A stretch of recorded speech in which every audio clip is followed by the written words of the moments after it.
job of a media trial to be on the back foot. In fact, the courts should stop making these overarching remarks about media trial and contemplate about one very basic thing. With the greatest of respect to the courts, when the other institutions fail, when people get let down by the system, when even the judiciary does not seem to be listening or raising a noise about issues, like in the case of Twisha Sharma, who does the public look to for justice, for raising their voice, for bringing something that's utterly false, illegal or wrong to public attention?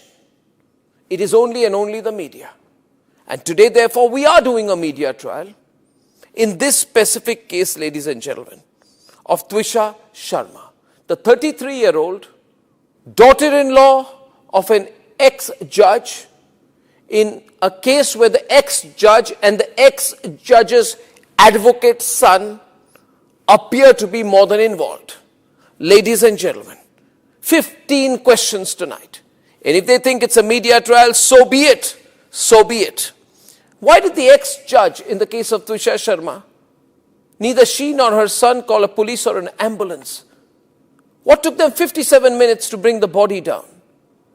Where are the 3 men who are seen in the video dragging Twisha's body, destroying evidence? What was the police doing? Did they question the house staff? Did they question the judge?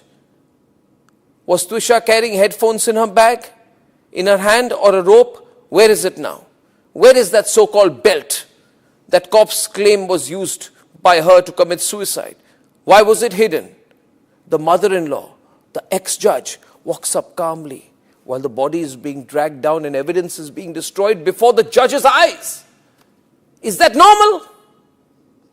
Why don't the judges raise a hue and cry about it? Why don't the appellate courts take up this case suo motu? So people don't start believing that when an ex-judge is concerned, the victim will never get justice. Ladies and gentlemen, what was the ex-judge carrying in her hand when she went down? Where is all the CCTV footage? Did the police collect it? Why did the ex-judge's son Samarth Singh escape after bringing the body of his wife to AIIMS? Is it true that the ex-judge's son's medical examination was not conducted? The police station is right behind the ex-judge's Giribala's house. Why was no call made? Why did it take 5 days to file an FIR in the case? Who stalled it? Why was the victim's family attacked in court if there's nothing to hide? And did a very senior police officer go to AIIMS that night to try and fudge the post-mortem report? Ladies and gentlemen, I'm asking these questions. Now I ask you, am I right or wrong in asking these questions? And if I don't, who will? Will the government of Madhya Pradesh raise? From Asia's largest news headquarters, setting the agenda for Bharat.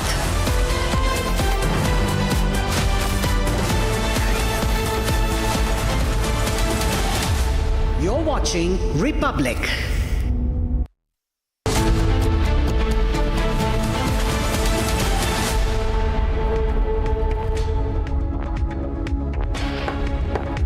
Good evening, viewers. You're watching Live and Breaking at 6 p.m. and we are getting you big updates coming in as far as India's nuclear arsenal is concerned. It's big boost to India's nuclear power. We'll tell you why. A quick check of the headlines at 6 p.m.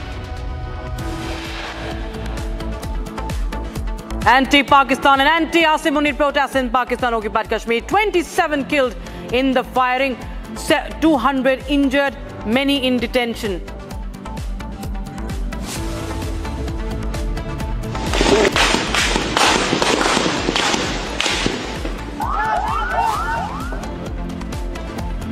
Pakistan faces global backlash over violence in PoK. Over 50 UK MPs write to Pakistan over massacre.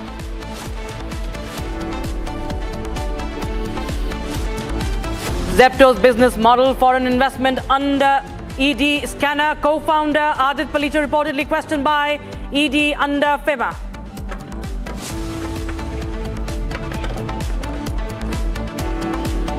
Direct impact of Republic expose on a VVIP treatment to Giribala, deputy jailer of Central Bhopal Jail removed.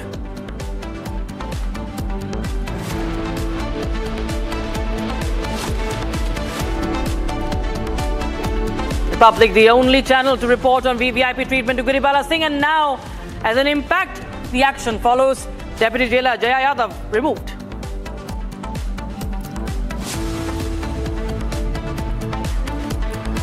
CID arrives at Mamata's Kali Ghat residence in connection with this signature forgery case with the search warrant.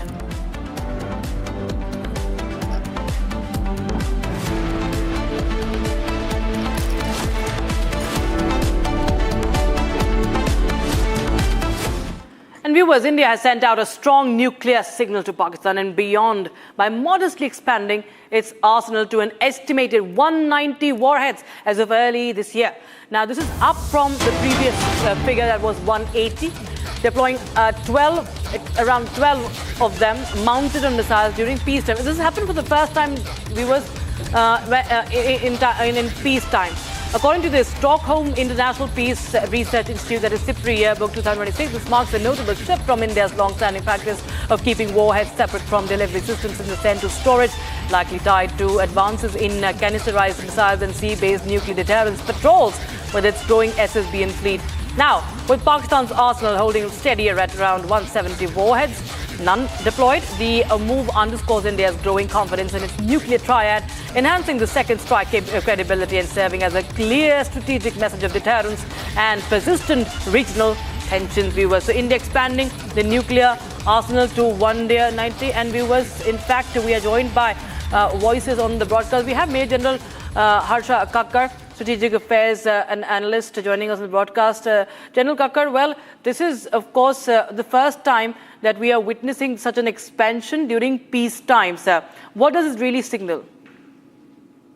See, if you're talking about the current scenario, is it actually peace? Who says it's peace? Right. Who paused Operation Sindhu? Yes. You haven't terminated it. Yeah. You still have a threat from China. Yeah. And Pakistan's every single threat is use of nuclear weapons. So if you have to convey a strong message that we are not going to fall back, and our policy is very clear, it's no first use. But at the same time, we will retaliate. If you have to retaliate, you have to convey a message that we are prepared to retaliate. And if we have to be prepared, a certain number, it's the government's decision, it's the community on top, which is there, which is the armed forces, leadership, and the government, which need to decide what should be the number that we should hold. What should be the number that should be ready? And of course, the message now goes that India will not back down if it's dealing with terror from one side and any threats from the other.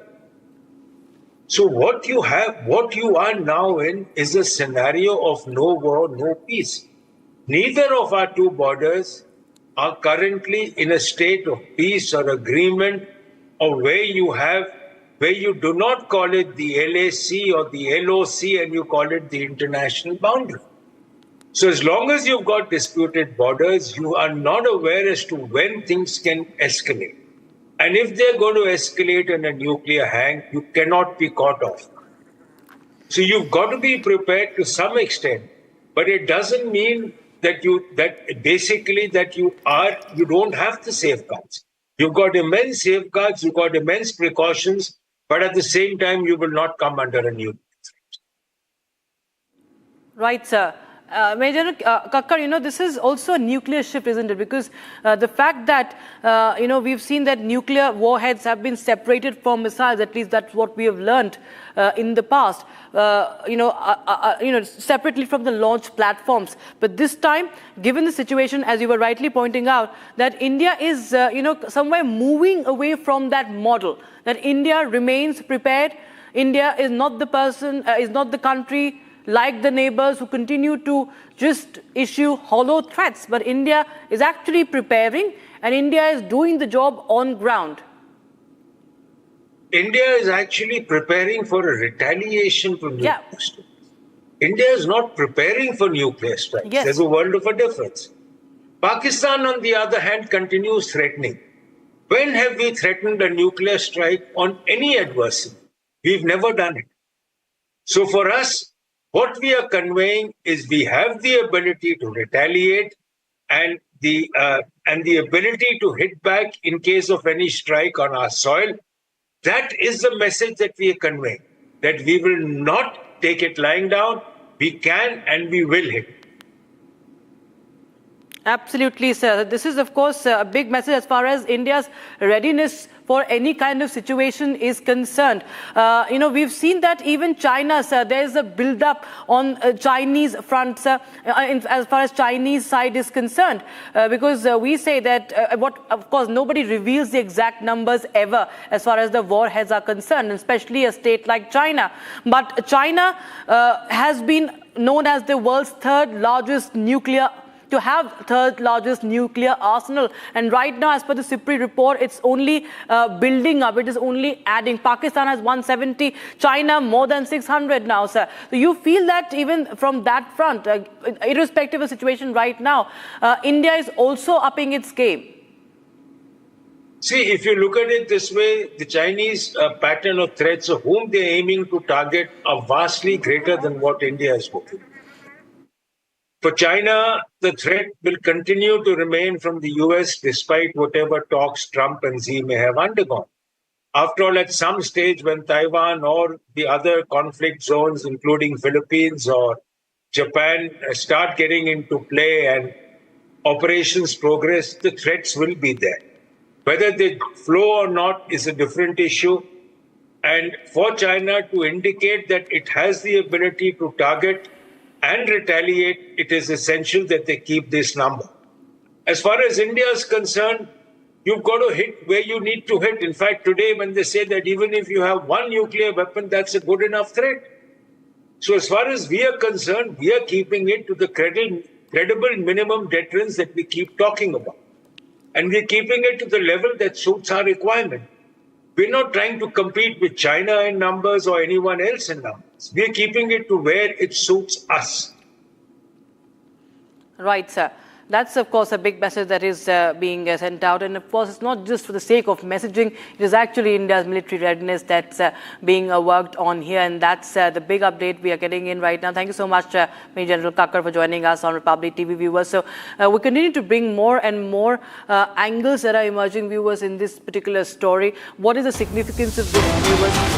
And in the meantime, we continue to also bring you the figures from... okay, we have now news coming in from PoK. PoK government has announced reward for arrest of JAAC members. So, viewers, the situation is... Okay, we'll shift our focus back to India's big nuclear power messaging, viewers. Let me just tell you, viewers, what all has been found out in this report. Data has revealed that India deployed 12 nuclear warheads in 2025. China increased the number of deployed warheads from 24 to 34. So this is the deployed warheads, viewers. This is important to understand when we say deployed warheads. This is the Swedish think tank, viewers, SIPRI, that has issued this data, that India has for the first time deployed these nuclear warheads, armaments and arms control. There are 12 as per the report, Stockholm International Peace Research Institute. Countries were now increasingly relying on nuclear weapons as instruments of national power. That's mentioned in this report, viewers. And this is for the first time that SIPRI report shows a part of India's nuclear warheads as operationally deployed, while most of it remained in stockpile. So there's a difference, viewers. So, and we also have, you have to remember, viewers, you have to also see it in context what happened in May 2025. A year ago, India-Pakistan fought this 4-day war. And these were two countries with nuclear weapons. Pakistan would use the data of their warheads to blackmail. India also called out its nuclear bluff also. Now, viewers, India is SIPRI, as per the SIPRI data, might have slightly expanded the nuclear arsenal in 2025 itself and continued development of new types of nuclear delivery systems. This is an important piece of information that we are deriving from this report. As per the report, India is believed to have once again slightly expanded nuclear arsenal in 2025 and continued development of new types of nuclear delivery systems. India is focused on developing long-range weapons capable of reaching targets throughout China. adding that Pakistan too was in the focus of military development. So this is a very subtle statement, viewers. India is focused on developing long-range weapons capable of reaching targets throughout China, adding that Pakistan too was in the focus of military developments. And viewers, this is important to understand. There have been reports, of course, not on record by the Air Force, but we all know what happened. That reports that came in, the visuals that came in from near Kirana Hills. India has been adding to the capabilities of long-range weapons, where Pakistan could be also hit, and it's been in the focus of military developments. And viewers, this is another piece of analysis that is being derived from here. And viewers, brief armed conflict saw India attacking Pakistani air and missile bases that are likely to have nuclear-rated loads. This is the important point that is being derived, viewers. This is the most important point, and we are going to break that right now. This is the important, point that is arriving as far as India-Pakistan is concerned.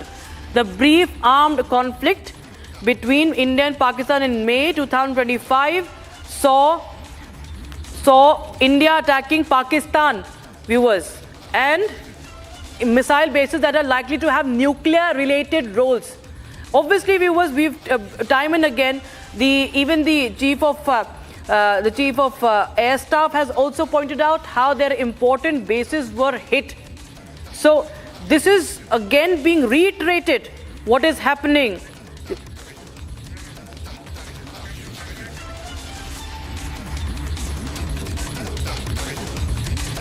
All right, we will just shift our focus back to now what's happening in Pakistan-occupied Kashmir, viewers.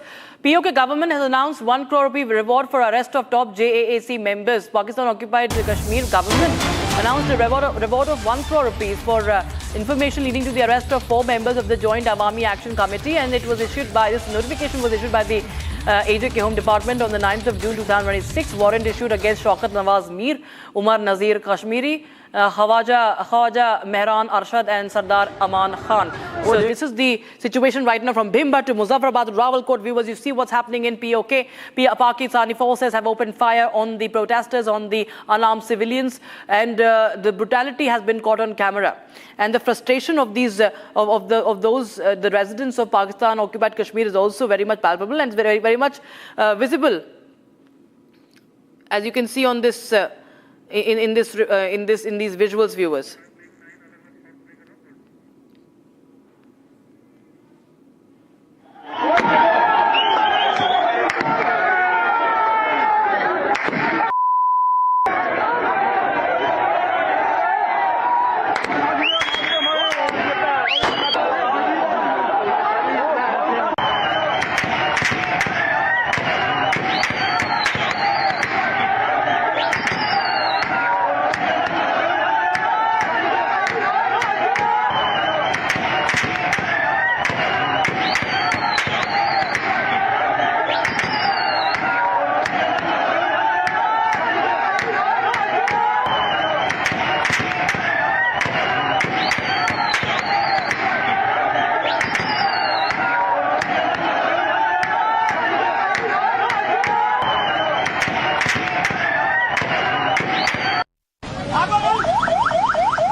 मौजूद है। साथियों दोस्तों, मैं आपसे अर्ज करता चलूं कि इन जालिमों ने, इन जाबरों ने जो मुजफ्फराबाद के अंदर बैठे हुए हैं, उन्होंने पाकिस्तान से फोर्सेस मंगवाई, उन्होंने पाकिस्तान। ये जी आवाम पे शेलिंग की जा रही है।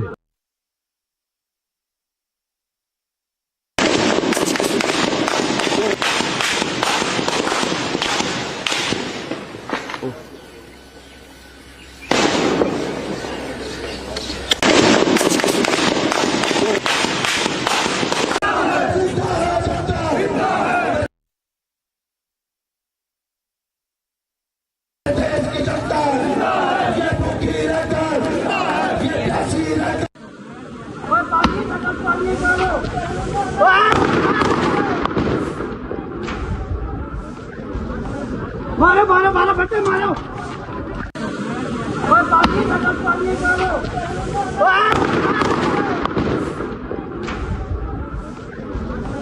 मारो मारो मारो बच्चे मारो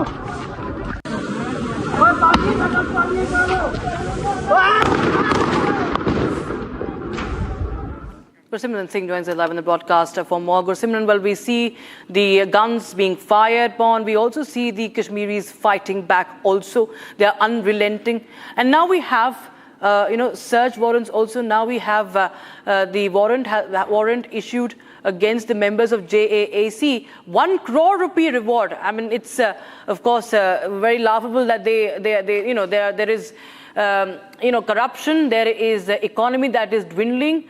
And, Pakistanis have left the people of PoK, begging for, relief as far as the prices of even wheat is concerned. But they have the money to, to put out a reward of 1 crore rupees.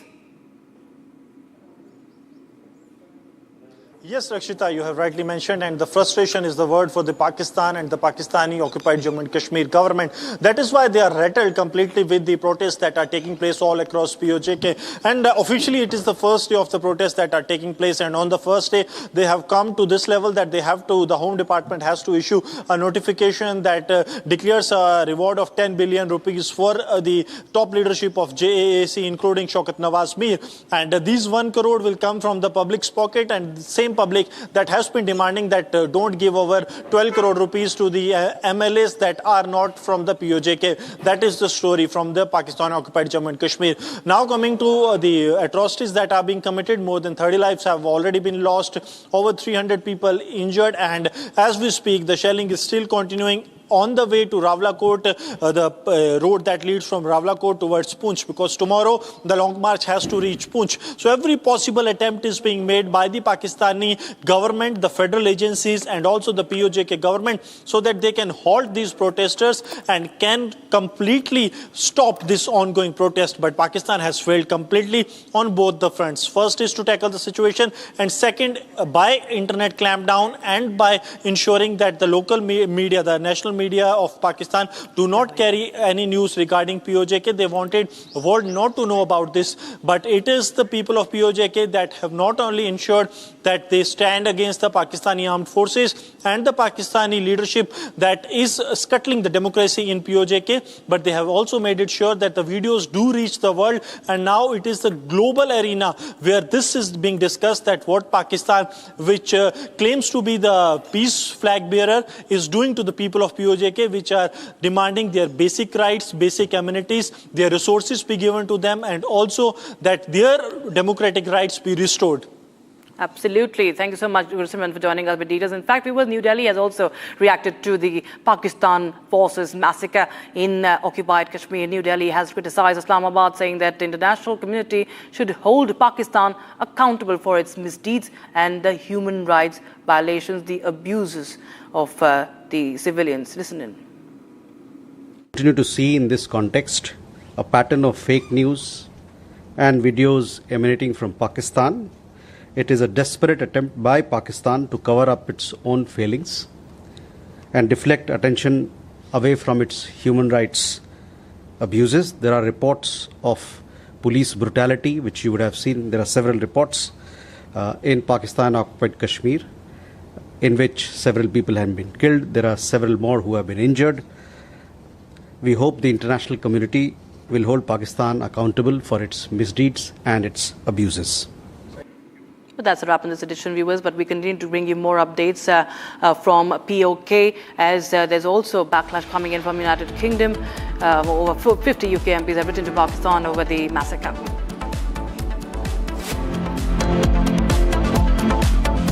थोड़े में ज्यादा स्वाद यही तो है इसकी खास बात। वाओ मम्मा, क्या स्वाद है? अरे मेरे राजा।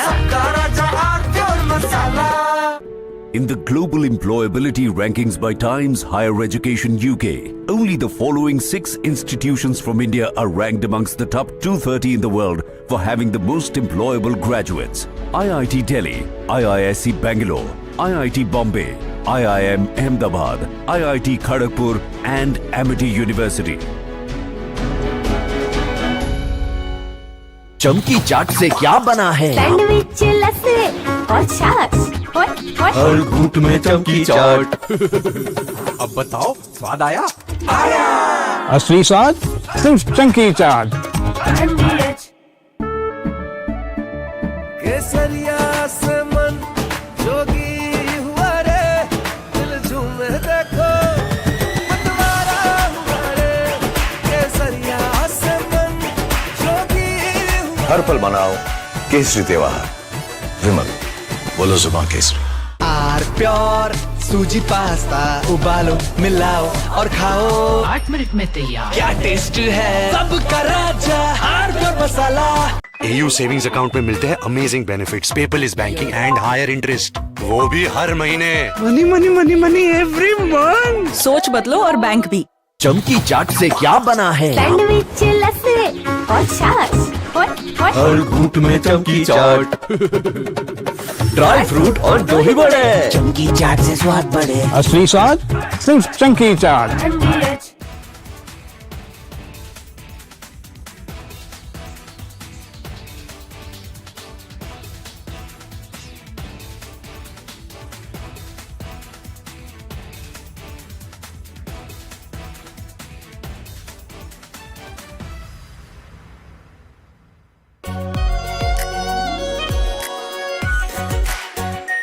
R pure shahi paneer masala, delicious, healthy, every day. I want to start with some very disturbing pictures that have come in of a so-called right-wing leader. His name is Sushil Prajapati. He is accused of rape. After being in jail for 9 months, he gets bail, which means he's still an accused. He's an accused in a rape case. And the case goes back to 2025 when he took an LLB student to one place on the pretext of introducing her to a senior advocate. He drugged her drink and then he sexually assaulted her. He is still under trial for rape. He has not been released.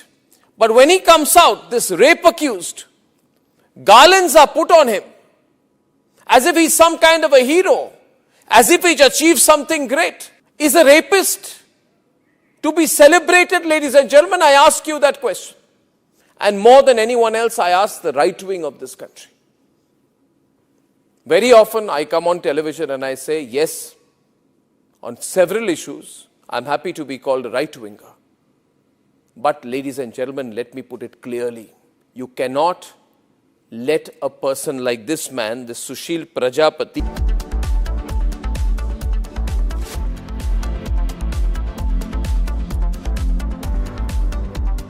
थोड़े में ज्यादा स्वाद, यही तो है इसकी खास बात। वाओ मामा, क्या स्वाद है? अरे मेरे राजा,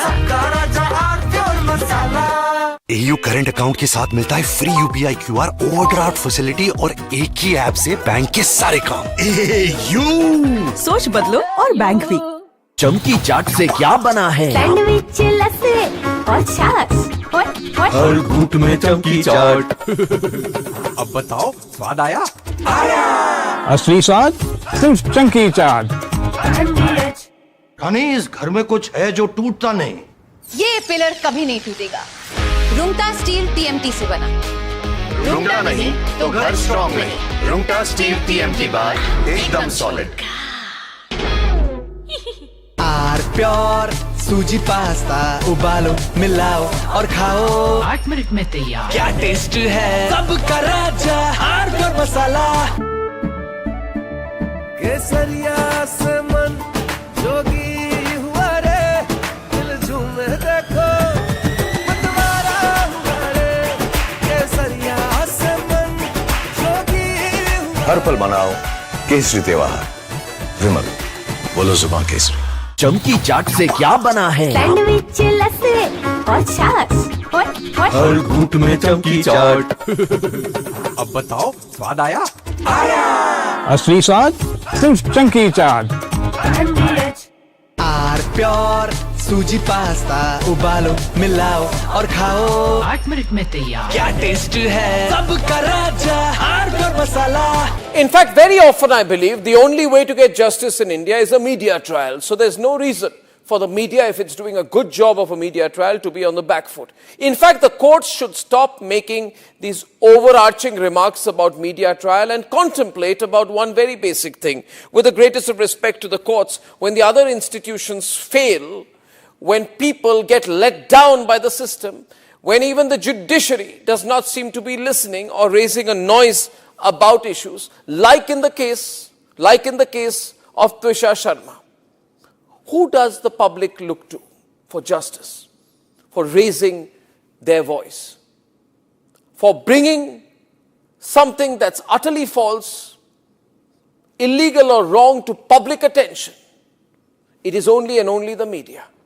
And today, therefore, we are doing a media trial in this specific case, ladies and gentlemen, of Twisha Sharma, the 33-year-old daughter-in-law of an ex-judge, in a case where the ex-judge and the ex-judge's advocate's son appear to be more than involved. Ladies and gentlemen, 15 questions tonight. And if they think it's a media trial, so be it. So be it. Why did the ex-judge in the case of Twisha Sharma, neither she nor her son call a police or an ambulance? What took them 57 minutes to bring the body down? Where are the 3 men who are seen in the video dragging Twisha's body, destroying evidence? What was the police doing? Did they question the house staff? Did they question the judge? Was Twisha carrying headphones in her bag, in her hand, or a rope? Where is it now? Where is that so-called belt that cops claim was used by her to commit suicide? Why was it hidden? The mother-in-law, the ex-judge, walks up calmly while the body is being dragged down and evidence is being destroyed before the judge's eyes. Is that normal? Why don't the judges raise a hue and cry about it? Why don't the appellate courts take up this case suo motu? So people don't start believing that when an ex-judge is concerned, the victim will never get justice. Ladies and gentlemen, what was the ex-judge carrying in her hand when she went down? Where is all the CCTV footage? Did the police collect it? Why did the ex-judge's son Samarth Singh escape after bringing the body of his wife to AIMS? Is it true that the ex-judge's son's medical examination was not conducted? The police station is right behind the ex-judge's Giribala's house. Why was no call made? Why did it take 5 days to file an FIR in the case? Who stalled it? Why was the victim's family attacked?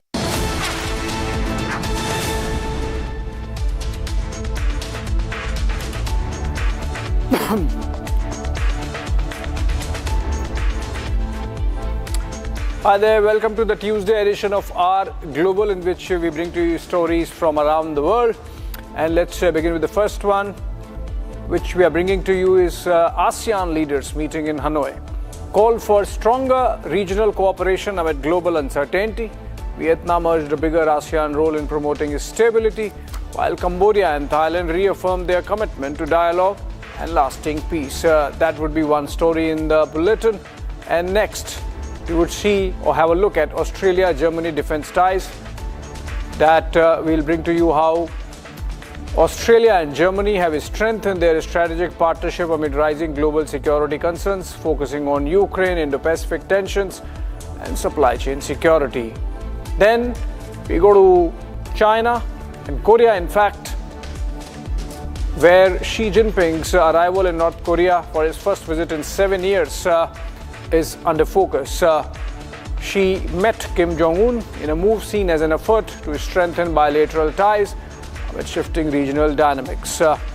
Finally, we'll cover a federal judge's decision in the United States to block President Donald Trump's controversial plan to impose a $100,000 fee on new H-1B visas, most of them impacting the Indians. Remember, 70% of H-1B visas go to India, our Indian engineers, and the ruling is going to impact or favorably impact all those aspirants from India of H-1B visas. Let's begin with the headlines first.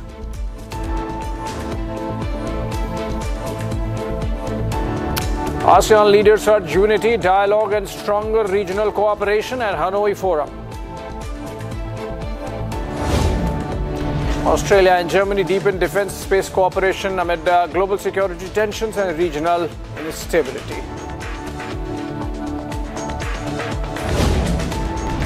US court strikes down Trump's $100,000 visa H-1B visa fee, calling it an unlawful tax without congressional approval.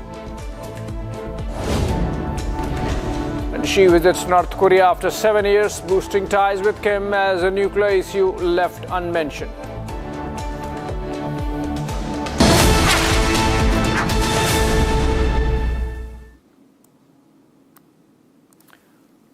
All right, friends, let's begin. The first story, in fact, we are focusing is on a major relief for thousands of skilled foreign workers and U.S. employers. A federal judge has blocked President Donald Trump's controversial plan to impose a $100,000 fee on new H-1B visas, ruling that the charge amounted to an unlawful tax that Congress never approved. The decision deals a setback to the administration's efforts to tighten immigration rules and could have significant implications for the technology sector, which relies heavily on the H-1B talent. Here's a report.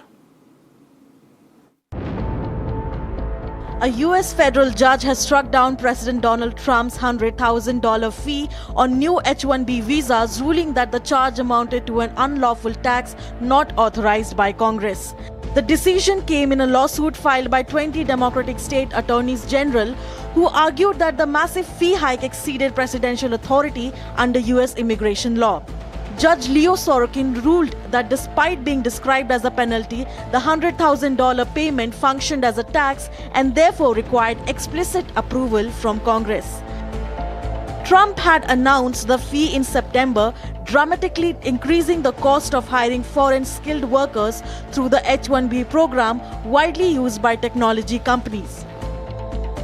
The judge cited a recent U.S. Supreme Court ruling against Trump's tariff measures, saying the same legal reasoning limits the president's power to impose tax unilaterally. The White House has defended the policy and says it is confident the ruling will be overturned on appeal, arguing that President has broad authority to restrict foreign entry in the national interest. Moving on, ASEAN leaders at the Future Forum in Hanoi called for stronger regional cooperation amid growing global challenges. Vietnam urged ASEAN to play a bigger role in promoting stability and trust, while Cambodia and Thailand reaffirmed their commitment to dialogue and a lasting peace as leaders discuss regional security and economic concerns. ASEAN leaders gathered in Hanoi on Tuesday for the ASEAN Future Forum, focusing on regional stability, global conflicts, and deeper cooperation. Vietnam's Prime Minister Hung urged ASEAN to play a stronger role in shaping international rules and strengthening trust amid growing global competition. Nhưng trong một thế giới ngày càng phân mảnh và cạnh tranh rất gay gắt, ASEAN cần có tiếng nói mạnh mẽ hơn trong việc tham gia xây dựng các chuẩn mực, luật lệ và cấu trúc hợp tác mới, giải quyết các khác biệt trên cơ sở luật pháp quốc tế. ASEAN cần trở thành một trung tâm của đối thoại, tâm điểm của hợp tác và điểm tựa của lòng tin. Đó chính là đóng góp đặc biệt của ASEAN đối với hòa bình, ổn định và phát triển của khu vực cũng như trên thế giới. Hung said ASEAN must become a hub for dialogue and cooperation, helping safeguard peace, stability and development across the region. Cambodian Prime Minister Hun Manet warned that conflicts beyond Southeast Asia, particularly in the Middle East, are driving up energy costs, food prices and market uncertainty. Conflicts today are rarely contained within the territory where they begin. Modern conflicts are also multidimensional. The ongoing tensions in the Middle East are a clear example. Beyond undermining peace and stability across the regions, they have disrupted the movement of critical resources, particularly oils and gas, and contributed to a rising energy costs, higher food prices, supply chain pressures, and uncertainty in global market. Hun Manet said that the ceasefire between Cambodia and Thailand remains in place but fragile, while both sides continue efforts towards a lasting peace. Thailand and Cambodia are at an important crossroads. The decision we make today will have a bearing on the future course of our relations. We need to meet the challenges together to turn a new page in our ties. It is only through demonstrating political will and resolve that we can achieve peaceful and lasting solutions together. The path is never easy, but I'm sure it's achievable. This only requires trust and confidence, as well as our good faith dialogue. Thailand's Prime Minister Anutin Charnvirakul called for trust, political will and dialogue to strengthen ties and achieve peaceful resolution with Cambodia. The forum also brought together leaders from Laos and Timor-Leste, along with United Nations representatives, as ASEAN members discussed shared regional challenges and opportunities. Australia and Germany have moved to strengthen their strategic partnership amid growing global security challenges. During high-level talks in Berlin, foreign and defense ministers from both countries discussed the impact of tensions in the Middle East, support for Ukraine, and expanding cooperation in the Indo-Pacific in the 2+2 format talks. The meetings also focused on protecting critical supply chains and boosting defense collaboration, with a particular emphasis on space and emerging technologies. Australia and Germany have pledged closer security cooperation as tensions rise in the Middle East and Indo-Pacific region. Meeting in Berlin, foreign ministers Penny Wong and John Waitful discussed the global impact of the Strait of Hormuz disruption. We will discuss, I'm sure, many matters today. One of them is, of course, the Strait of Hormuz and the impact that its closure is having on all of our peoples and on our economies and on the global economy. We will work with Germany and others in support of efforts to reopen the strait and to restore navigational rights and freedoms which matter to our economies, to the entire world, which is being impacted by the unprecedented disruption to energy supply. This is also an example of why we place so much emphasis on the resilience of our nations, of our economies and of supply chains, and why we are working together, Australia and Germany and also the European Union, to strengthen the security of critical minerals supply chains.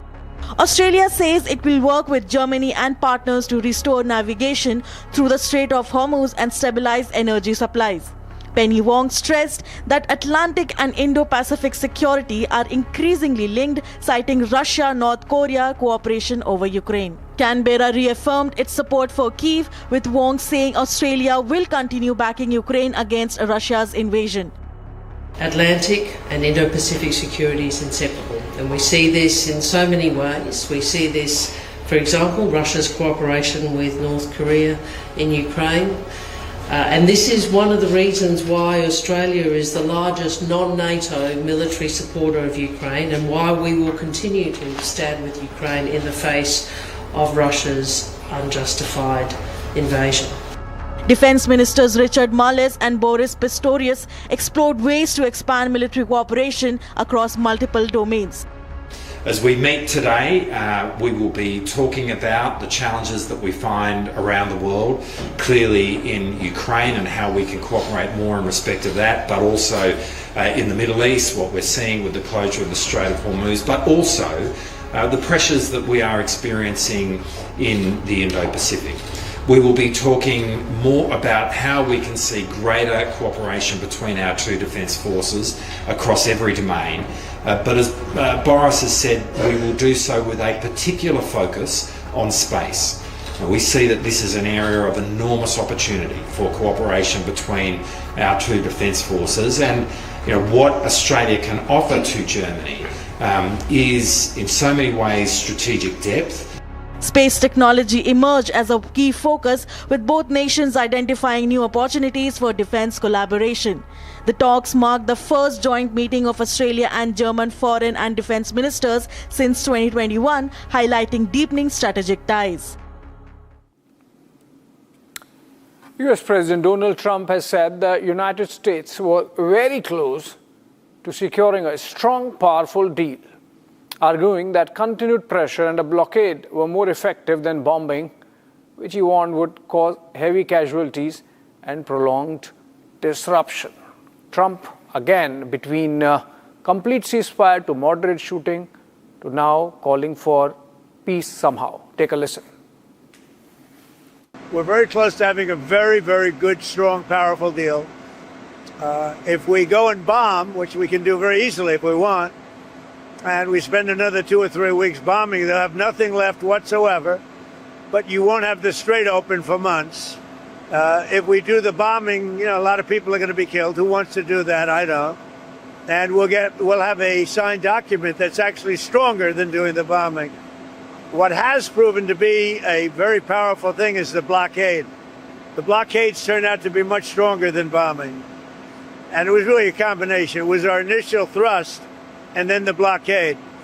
But, their economy is really suffering, and they're going to make a deal.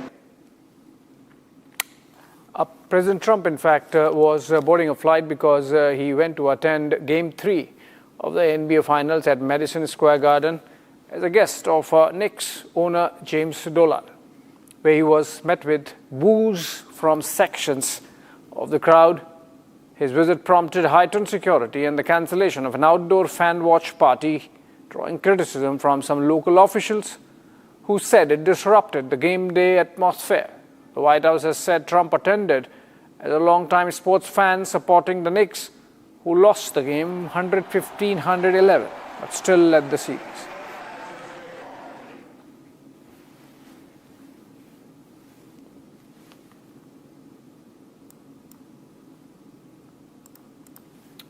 All right, Trump booth there in New York's new Madison Square Garden. Moving on, in a significant geopolitical development, Chinese President Xi Jinping has arrived in Pyongyang on a rare visit aimed at strengthening ties with North Korean leader Kim Jong-un. The visit, Xi's first to North Korea in 7 years, signals a renewed push by both countries to deepen cooperation amid shifting regional dynamics. While both sides have highlighted friendship, economic cooperation and strategic coordination, one notable omission has drawn attention: North Korea's nuclear program. Or what else to expect from a very indulgent Xi Jinping? Here's a report.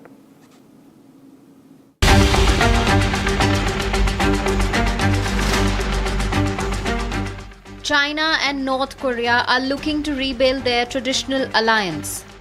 Chinese President Xi Jinping arrived in Pyongyang for his first visit to North Korea in 7 years. North Korean media reports grand welcoming ceremonies from the airport to the Pyongyang's main square. Xi and Kim held talks alongside senior officials from both sides. The two leaders reaffirmed their commitment to deepen cooperation and strengthen bilateral ties. The visit is being seen as China's attempt to reassert its unique influence over its socialist neighbor. From Kim Jong-un, the summit offers political and economic support at a time of continued international isolation. A major takeaway from the visit was what was not discussed publicly: North Korea's nuclear program. Unlike Xi's 2019 visit, there was no public call for denuclearization of the Korean peninsula. The silence on the nuclear issue is being viewed as a diplomatic win for Kim, who continues to seek recognition as a nuclear-armed state. As global powers realign and regional tensions grow, the Xi-Kim summit signals a fresh chapter in China-North Korea relations.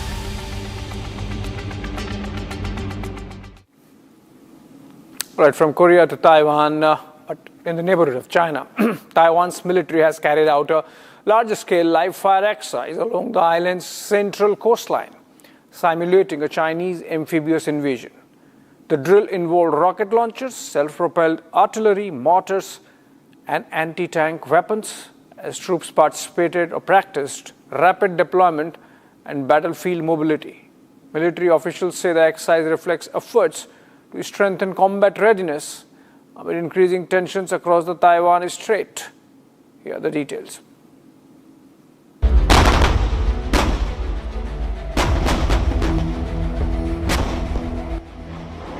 Taiwan's army staged a large-scale live-fire exercise along the central coast on Tuesday, rehearsing defenses against a simulated amphibious assault amid growing military pressure from China.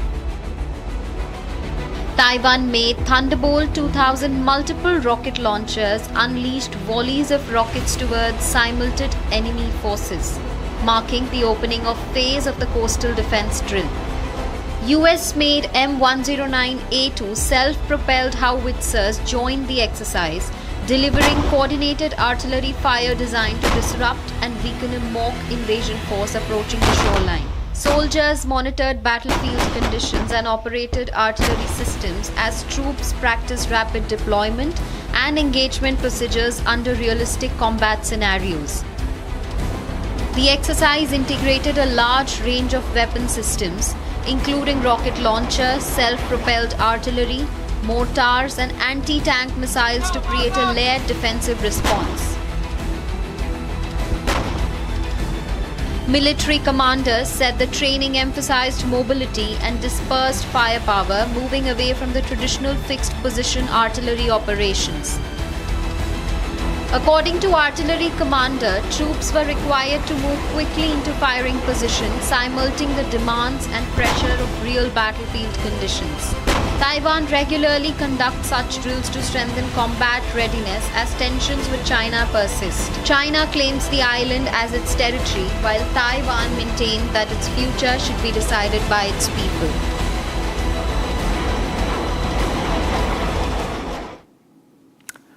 A powerful 7.8 magnitude earthquake that hit Philippines off the Mindanao's coast has caused massive damage across the southern parts of the country, ranking among the worst in decades. The tremors flattened buildings, set off landslides, and triggered tsunami warnings that sent thousands running for safety overnight. So far, 37 people are confirmed dead and around 500 injured.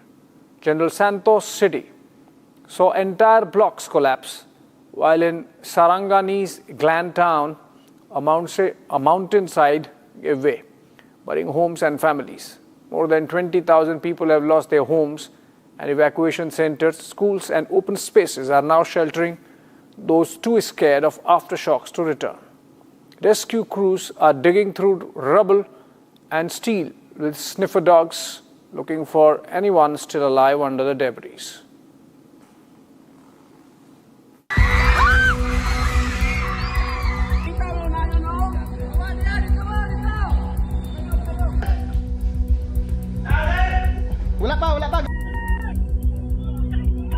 One of the strongest earthquakes to strike the Philippines in decades has left a trail of death and destruction across the country's south. Entire buildings crumbled, landslides buried homes, and thousands spent the night in fear after tsunami warnings followed the massive tremor. Naabangan namin yung kapatid namin dyan na trap sa Save More, sa building na ito na Save More. Hanggang ngayon, wala pa rin balita sa kanya pa. Kahapon pa kami dito. Sana po makita na po ang kinalalagyan niya. The 7.8 magnitude quake struck. Co-powered by Crystal Crop Protection. देश का किसान, देश का hero.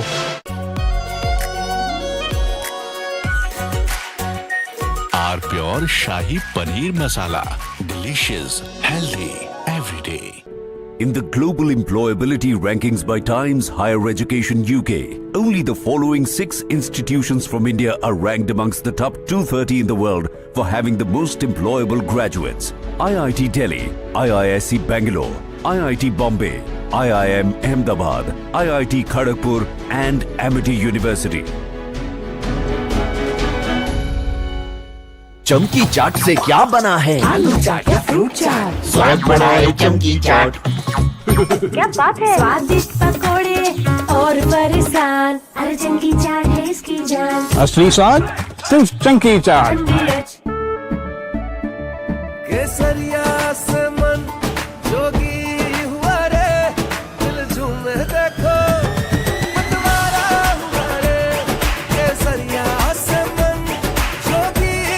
हर पल मनाओ केसरी त्योहार। विमल, बोलो जुबान Kesari.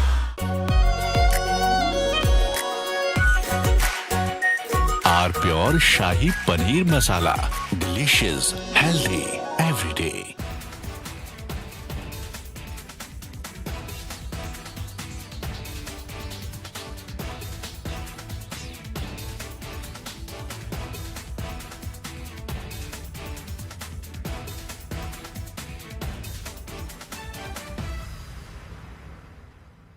I want to start with some very disturbing pictures that have come in of a so-called right-wing leader. His name is Sushil Prajapati. He is accused of rape. After being in jail for 9 months, he gets bail, which means he's still an accused. He's an accused in a rape case. And the case goes back to 2025 when he took an LLB student to one place on the pretext of introducing her to a senior advocate. He drugged her drink and then he sexually assaulted her. He is still under trial for rape. He has not been released. But when he comes out, this rape accused, garlands are put on him as if he's some kind of a hero, as if he's achieved something great.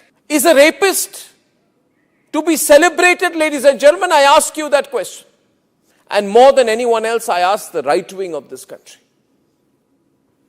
Very often I come on television and I say, yes, on several issues, I'm happy to be called a right-winger.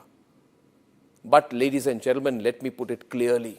You cannot let a person like this man, this Sushil Prajapati, a leader of the Hindu Yuva Vahini, a local thug, a man accused of rape, you cannot celebrate his act of rape or celebrate the fact that the rapist is out on bail. If that is the message we want to send to our society, and if all the BJP leaders want to be quiet about it, I want to ask them, why are they quiet about this? Why are they quiet? In the silence of the BJP leaders, is there a tacit support to this person? Is there a feeling that anyone who wears or puts a, proclaims that he is from a so-called Hindu organization, that he will be allowed to get away with absolutely everything, including an act of rape? Is there a feeling that this man, do right-wingers feel, this man, this accused rapist is one of our own? So hence, regardless of what happens,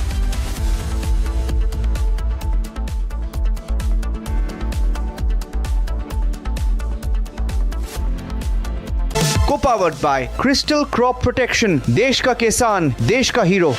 थोड़े में ज्यादा स्वाद यही तो है इसकी खास बात। वाओ मामा, क्या स्वाद है? अरे मेरे राजा। AU करंट अकाउंट के साथ मिलता है free UPI QR overdraft facility और एक ही ऐप से बैंक के सारे काम। AU सोच बदलो और बैंक भी। प्यास बुझाए, ठंडक लाए, सबको भाए जीरा से। MTH का जल जीरा, जीरा से। जीरा से असली रिफ्रेशिंग, असली स्वाद, असली मजा। MTH।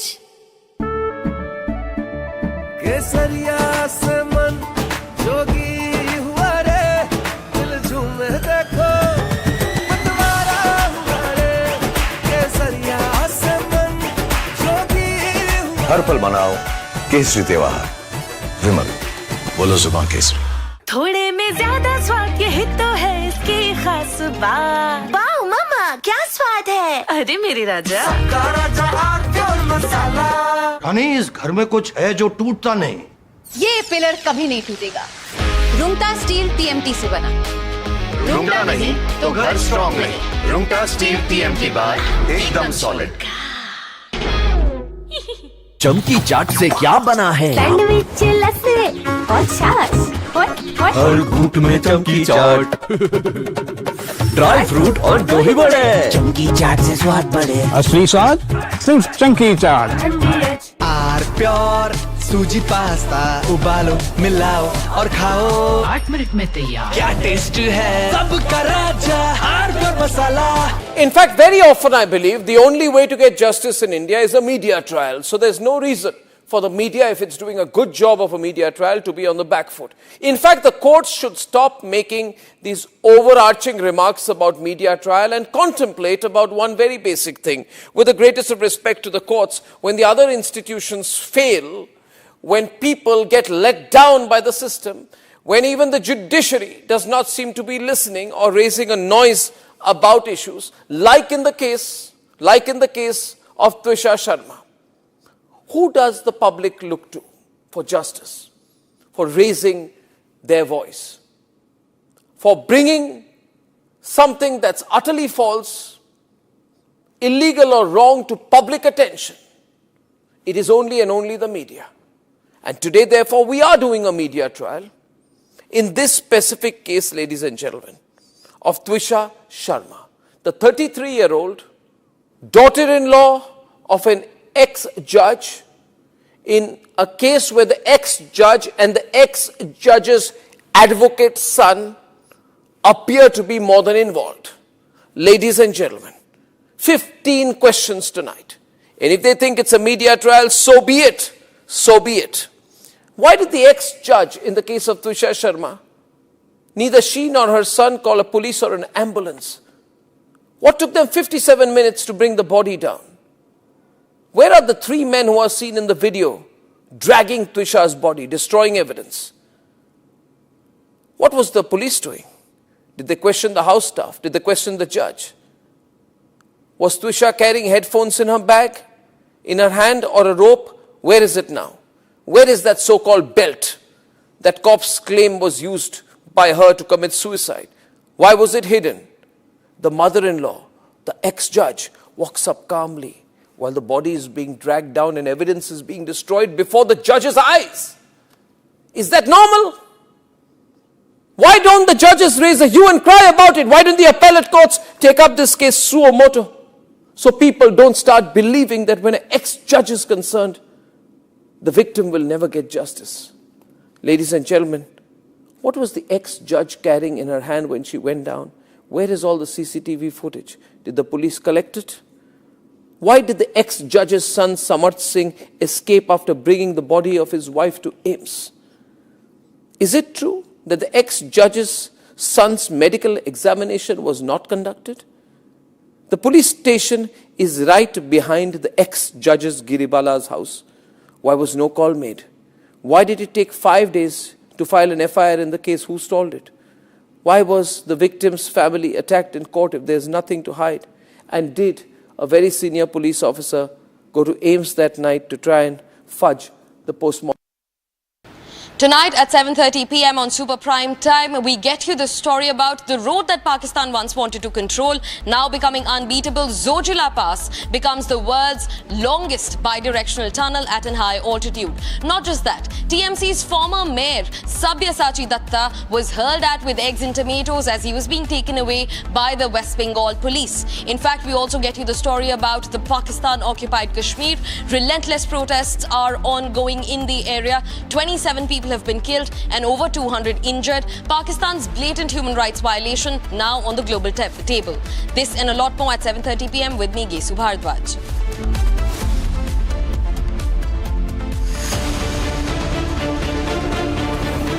Massacre in PoK.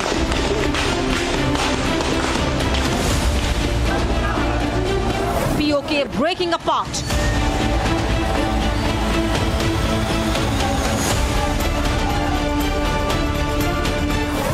Eyes on PoK, debating tonight at 9 p.m.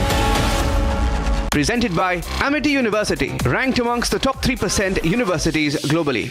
Co-presenting by Borger Paints, paint your imagination. Powered by RP Sanjeev Goenka Group, growing legacies since 1820. TVS iQube, India's favorite family EV.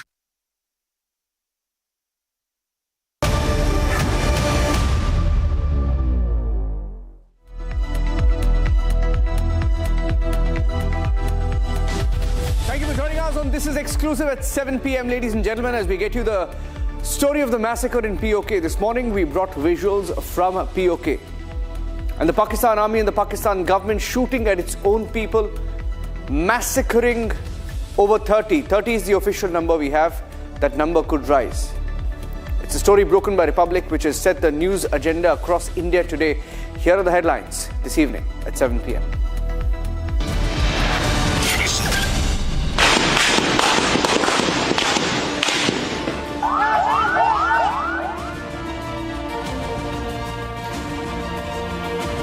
Massive revolt against the Pakistan army, the Pakistan government in PoK.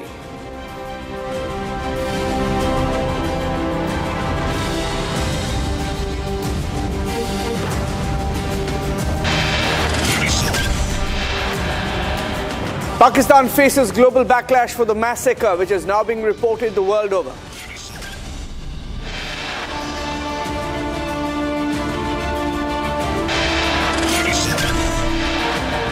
Republic accesses a top secret intel report on the massacre in PoK, details out the build-up and what happened in each of the days starting the 3rd of June that led to the massacre today.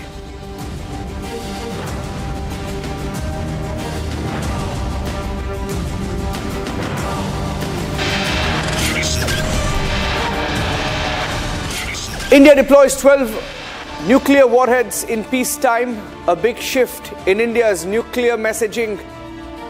The message clearly to Pakistan and China.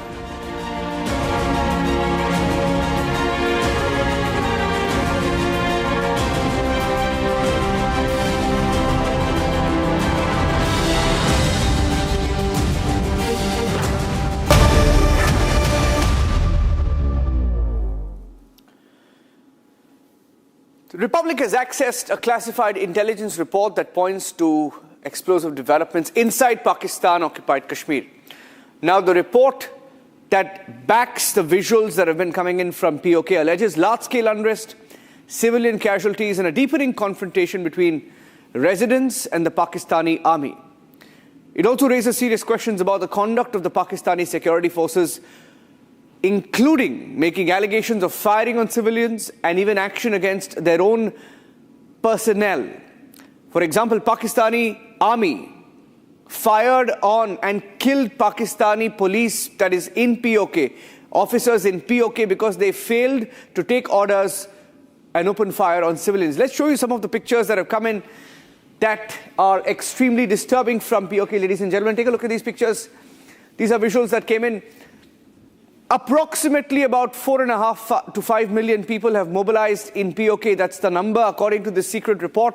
And every video that is coming in from PoK proving that people are out on the streets and opening fire. Pellet bullets being fired on protesters. These are videos that came in showing proof of the massacre by the Pakistani army. Let's show you the other videos that are coming in from different parts of PoK. Stone pelting in different parts of PoK amid growing anger. And this anger has been building up to a point where even the secret report accessed by Republic tells us that people now feel that there is no going back. There is no going back now that they are out on the streets. That's the situation in Pakistan and PoK. Let's show you the third video that has now come in. Pakistan army opening fire on protesters. There are several such videos. This is one such video. It's a long sequence where you can see the Pakistani army, the Rangers, along with the police in PoK opening fire on the protesters. Now, all of this was happening. All of this has been happening for the last 5 to 6 days as a build-up. And we've been seeing the build-up here on Republic for the last few days and weeks. Let's show you the next video. Protesters standing ground against Pakistan. Let's quickly go across to all the videos, because what these videos essentially show you.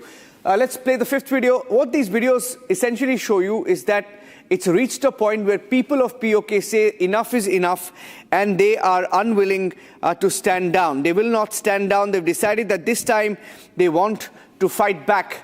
And that is why millions of them are on the streets. Let me first go across this evening to Lieutenant General D.P. Pandey, PVSM, UISM, AVSM, VSM. He's a Strategic Affairs Security Analyst. And Lieutenant General P.R. Shankar, PVSM, AVSM, VSM, a retired Strategic Affairs expert, joining us live. Thank you, sirs, for joining us on the broadcast. Very disturbing pictures, if I can start with General Pandey, that have come in from PoK. We've seen the build-up, sir, last couple of years especially. They've been waiting for a chance to come out on the streets and take on the Pakistani establishment. Today seems to have crossed all limits. Yeah, Niranjan, firstly, good evening to you and to my respected senior Jan Shankar, whom I really have a lot of respect and regard. This whole thing has been building up not only in the occupied territories by the Pakistani forces. It has been building up and has been exploding all over the entire country, in which you see the fractures happening in Balochistan, in the tribal areas, in Gilgit-Baltistan, and even in Sindh and parts of Punjab. When a proxy government runs a country, when a military commander who uses a facade of a prime minister who's been placed by him and thereafter he is running a country, whereas focus is generally outside, trying to please his foreign patrons and masters from Gulf and America, this is going to happen. The demands of JAC were not very huge. They were very, very insignificant demands, which just could have been met very easily. It reflects that the people of occupied territories are not considered their own. They are looking at the territory, they are not looking at the people. So when just 4 days before the called march, that is on the 5th of June, they decide to ban this committee, which is a joint Awami Action Committee, in which essentially the traders and common people get together to put across their points. The points which are promised and signed and inked by Asim Munir and Shahbaz Sharif themselves are not followed through. Only some of the points are given and they have also been retracted back. The most critical point which they have been asking, besides for amelioration of the conditions, which is very, very precarious there is nothing to eat, the economic conditions very, very pathetic, and when they see across into the territories which are free and enjoying fruits of freedom and peace, then of course it hurts the people who are stuck across. But the essential element happened is when they banned JAC and they passed an order about the 12 representations, the seats which are being controlled on so-called perpetually for the refugees who have come across from India, who are even not staying in the areas of occupied territories. Out of a total parliamentary seat of the facade of a parliament which exists in the POJK area, you realize that about 25% seats are controlled by the Pakistani military directly, and thus influencing who will be the president and who will be the prime minister and who control and take orders. So these things have been building up for some time, but the current situation has taken a turn for worse. And imagine firing, killing, and we are seeing the visuals. People are firing automatic weapons without any even taking a aim to hit. Maybe maim or hit in the leg or something. They are just spraying bullets across. Killing mourners who have collected together for mourning of a death is something the lowest any professional force or any force can get down to. And I think that Pakistani military has proved today. There are other issues which have come out and which have emerged is the threat which has been now issued from Islamabad / Rawalpindi. They are threatening the JAC members that their various FIRs which are put into cold storage for some time for pending their best behavior are going to be taken out and they'll be opened up against them. There's a threat which has come about of filing murder FIRs, and I just wonder, is this murder FIR going to be filed against the people who have been killed, or will it be against the people who are killing? Something which is very strange when you are passing out such kind of a statement in open form. So I think these are very, very serious situation. If you look at how the Pakistani army personnel have been actually captured, apprehended by the people, the frustration of people that they have stripped them.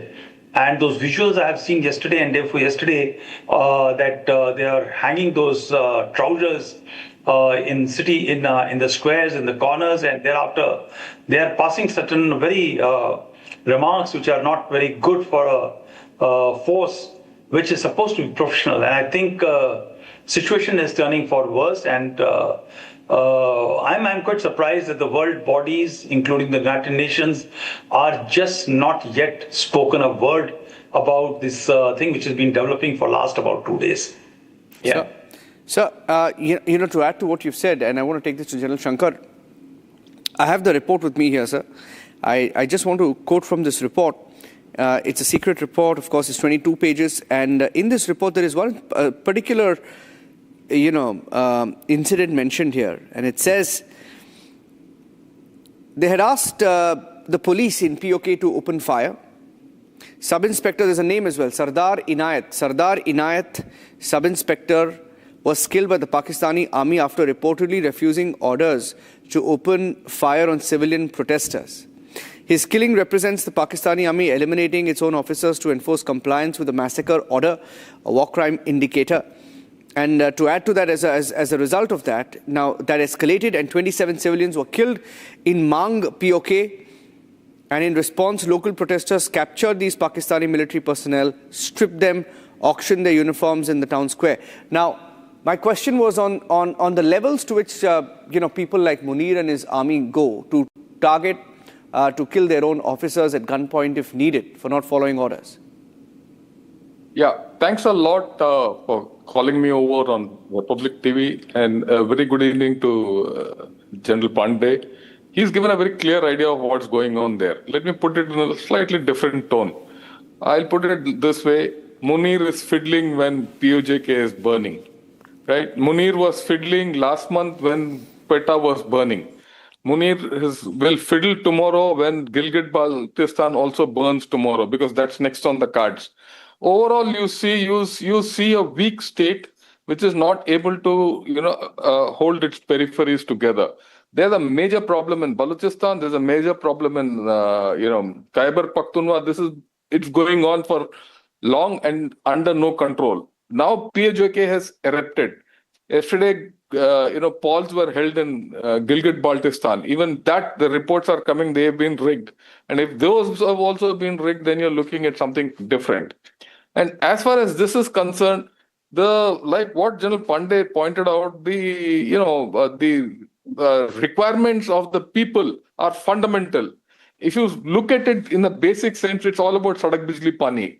And the people in this place, in entire PoK, have an angst against the Pakistani state because they have no representation, but they're being taxed. It's a classical thing with no representation without taxation, or rather no taxation without representation. I put it the other way around. It's a classic case. That's what is happening. So at the end of the day, if you see this whole story which has panned out in the past 4-5 days, and do a backward integration of what happened over the past 2-3 years, you will see the situation is going worse year by year, event by event. And I think this is slowly building up to a crescendo when POJK people or PoK people or those people who are in that part of occupied Kashmir will stand up on their own for independence. And this will go along with Balochistan, and I'm just waiting that Gilgit-Baltistan also will fall into the thing. So you're looking finally at the manifestation of a weak state, which is not able to control its own people. It's not even able to provide the basics to its own people. About 4-5 days back, or about a week back, there was a stampede in the middle of Rawalakot or Muzaffarabad, I don't know, when atta was being distributed free of cost. People don't have food to eat. They don't have electricity. They don't have basics. Electricity, bulk of electricity goes from here into mainland Pakistan. And most importantly, these people don't have a political representation also. Right? As per the government, the way Pakistan government runs, PoK and Gilgit-Baltistan are governed directly by under the Prime Minister's office as per the extraordinary government order of 2015. It first order was given in 2009 and then changed to 15. So you see that this, Pakistan is not able to control this whole thing. And I only expect this trouble to go up and up and up. All this is happening when Mr. Munir and his lackey, Mr. Shahbaz Sharif, are loafing around all around the countryside, all over the world, trying to fix Iran's problems. This is a classic state where they can't fix their own problems. They have gone, to fix the world's problems. And of course, no superpower, no power will take notice of it, because these chaps are doing the lackey's job of the Western superpowers. And the Westerners are very happy that, look, it doesn't matter what happens to them to Pakistan. So I think we are in a situation, we'll have to see how the whole thing unfolds. And it is well possible, if things go to a crescendo, that Pakistan might externalize the situation. And I think we have to be ready for eventuality. Though at this point of time, I don't see that happening, but we cannot let our guard down.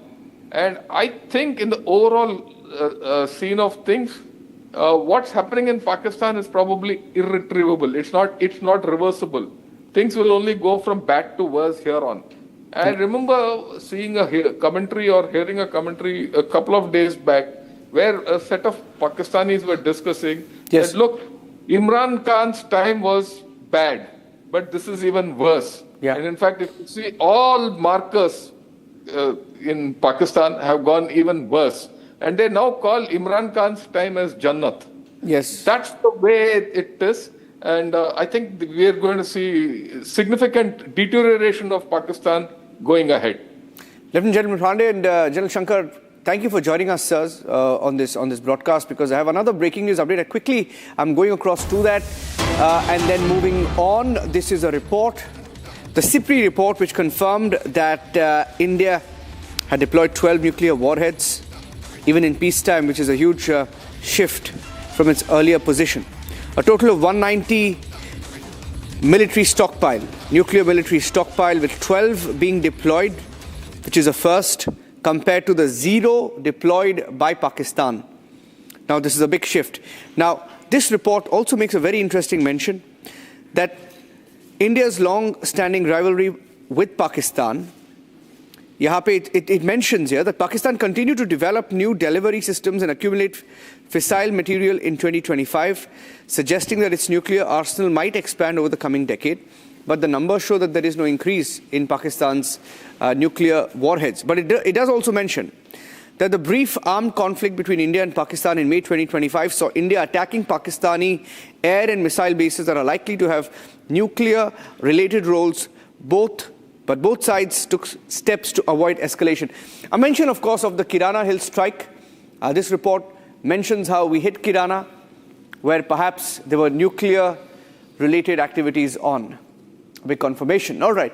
That's it on this edition of This is Exclusive, a special edition of the debate coming up next at 8 p.m. as we continue our battle for justice in the Twisha story. Stay tuned.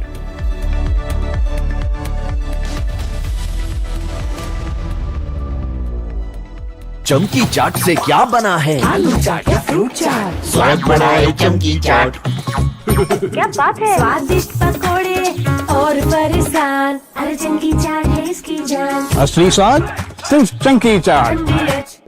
In the global employability rankings by Times Higher Education UK, only the following 6 institutions from India are ranked amongst the top 230 in the world for having the most employable graduates. IIT Delhi, IISc Bangalore, IIT Bombay, IIM Ahmedabad, IIT Kharagpur and Amity University. प्यास बुझाए, ठंडक लाए, सबको भाए जीरा से। MTH का जल जीरा, जीरा से। जीरा से असली रिफ्रेशिंग, असली स्वाद, असली मजा। MTH। केसरिया से मन जोगी हुआ रे, दिल झूमे देखो मतवारा हुआ रे। केसरिया से मन जोगी हुआ। हर पल मनाओ केसरी त्योहार। विमल, बोलो जुबान केसरी। चमकी चाट से क्या बना है? सैंडविच, लस्सी और छाछ। हर घूंट में चमकी चाट। अब बताओ, स्वाद आया? आया। असली स्वाद सिर्फ चंकी चाट।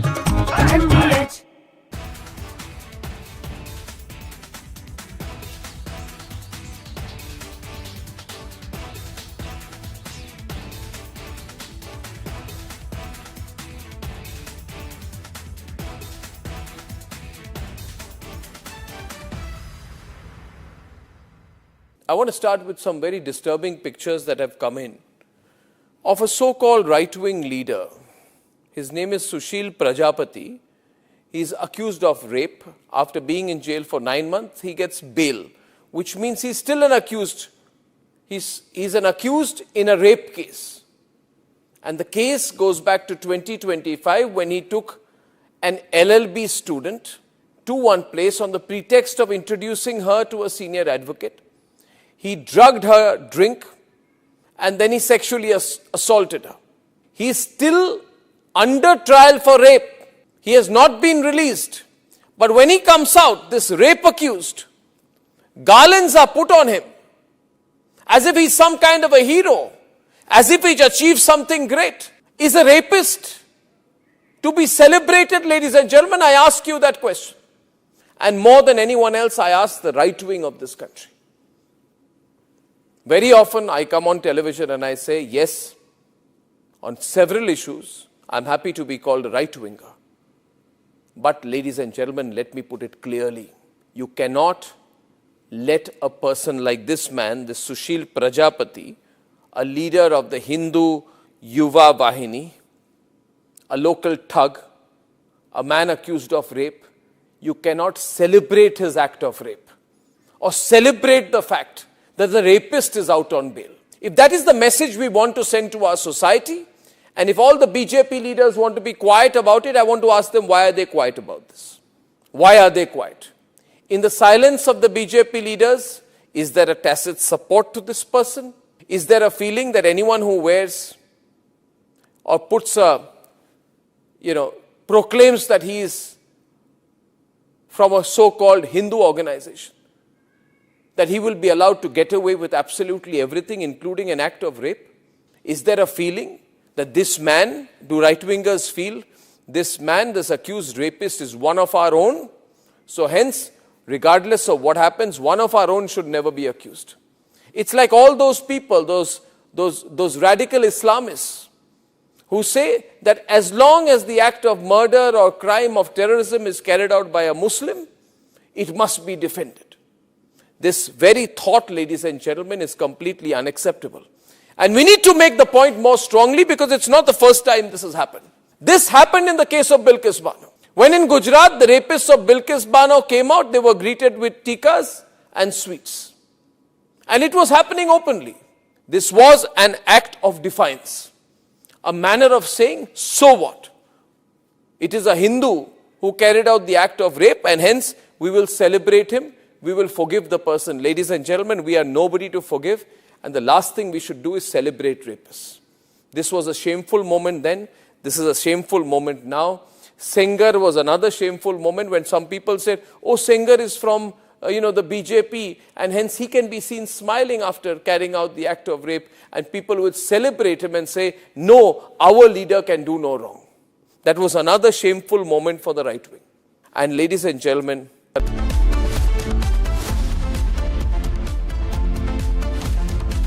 चमकी चाट से क्या बना है? सैंडविच, लस्सी और छाछ। हर घूंट में चमकी चाट, ड्राई फ्रूट और दही बड़े। चमकी चाट से स्वाद बढ़े। असली स्वाद सिर्फ chunky chaat. AU current account के साथ मिलता है free UPI QR overdraft facility और एक ही ऐप से बैंक के सारे काम। AU सोच बदलो और बैंक भी।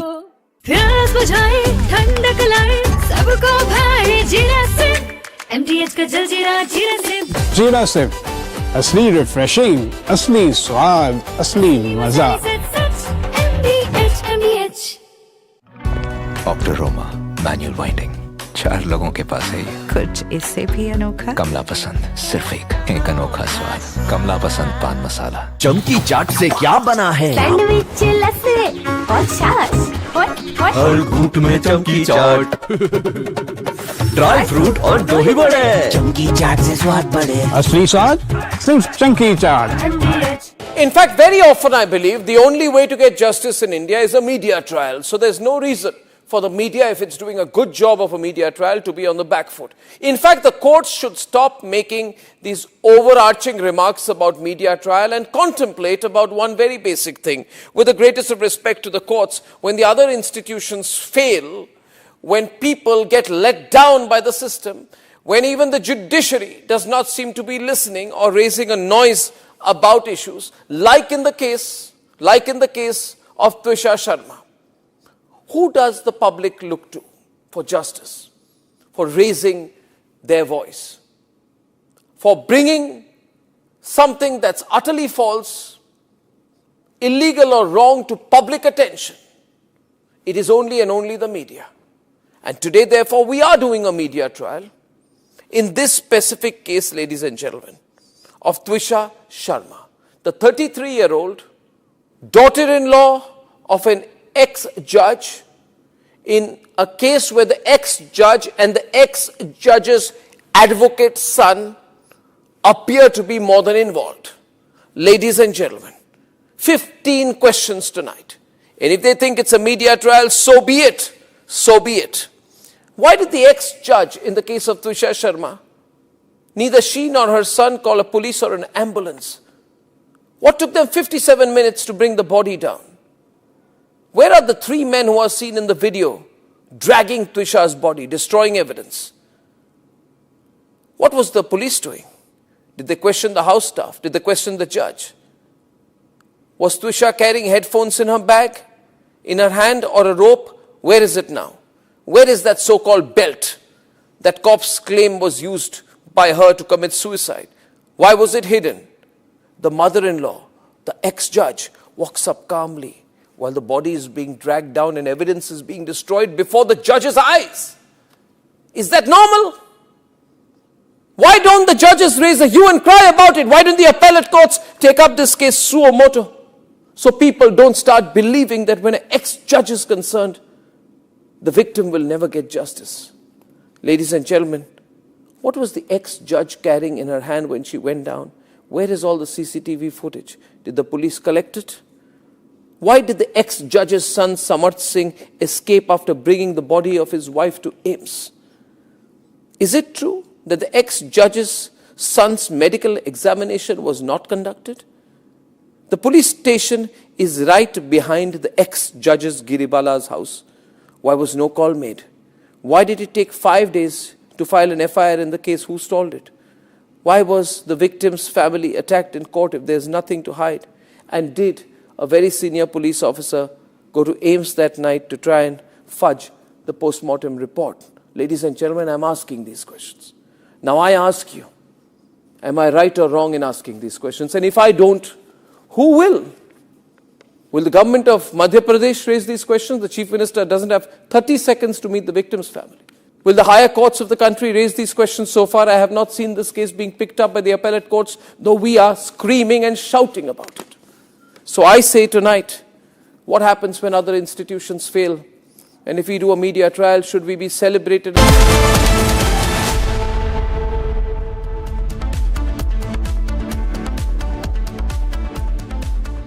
Hello and a very warm welcome. You're watching Super Prime Time. I'm Kesu Bharadwaj and we have lots lined up for you, including the anti-Pakistan protests that have erupted in Pakistan-occupied Kashmir and also India's feat with the Zojila Pass, the engineering marvel and everything that has gone behind it. But first, a quick check on your headlines.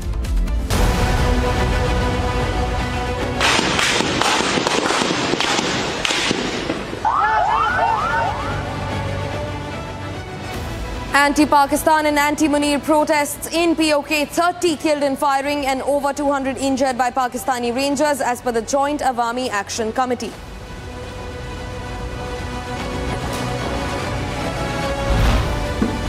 Pakistan faces global backlash over violence in PoK. Over 50 UK MPs write to Pakistan over massacre.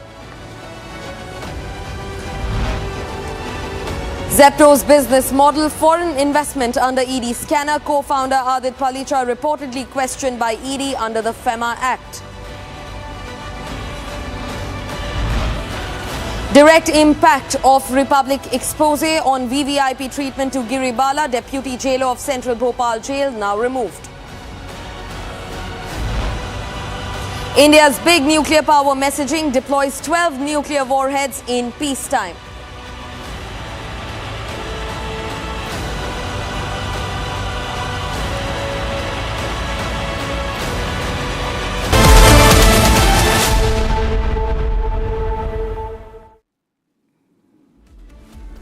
And viewers, now starting first, the conversation bender Zojila Pass in India that has achieved full operationality from today. India's most strategic tunnel project that has crossed a historic milestone, the Zojila Tunnel. Now, in fact, we'll take you through some talking points of what this tunnel means, not just for India's defense forces, but how advanced it is.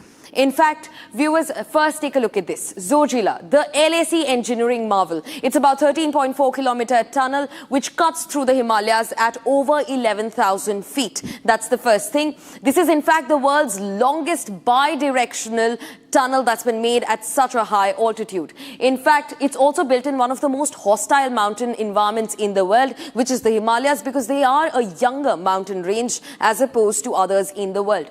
In fact, also, we get you details about Zojila that it connects Kashmir Valley with the Kargil sector in Ladakh. So obviously it exponentially transcends the operational requirements for the defense sector. In fact, the old pass was one of the scariest drives on earth. And we'll also tell you this was because of the risk of plunging off cliff and also getting buried by avalanches, especially in winter. Heavy snow and avalanches closed the pass for about 6 months, bringing Ladakh to a standstill. Now, in fact, the new tunnel is a year-long connectivity to Ladakh. Not just that. We're also going to talk to you about the operability, the military use of this very tunnel. It's critical for India's defense strategy, and that's because it can hold movement for all year long. It's the primary route for forward regions, including the Siachen glaciers, the highest battlefield in the world where our military is deployed. In fact, the 3.5 hours travel time, which was previously required over the Zojila Pass, cuts down to just 20 minutes with the use of the tunnel. In fact, uninterrupted military movement along the LAC, the line of actual control, the contentious border that's formed with China, will be made a lot more smoother. Now, in fact, let's take a look at technological advancements that have been deployed when it comes to the Zojila tunnel. It's been monitored by the Supervisory Control Data Acquisition.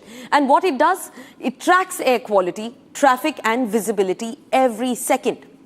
That's important. Semi-transverse ventilation systems have also been created, and that's because toxic air and gases get trapped in tunnels, especially at high altitude where oxygen is running low. So this system allows for oxygen to be pumped into this tunnel. Now, in fact, firefighting cabinets and emergency phones have also been established every 125 meters of this tunnel.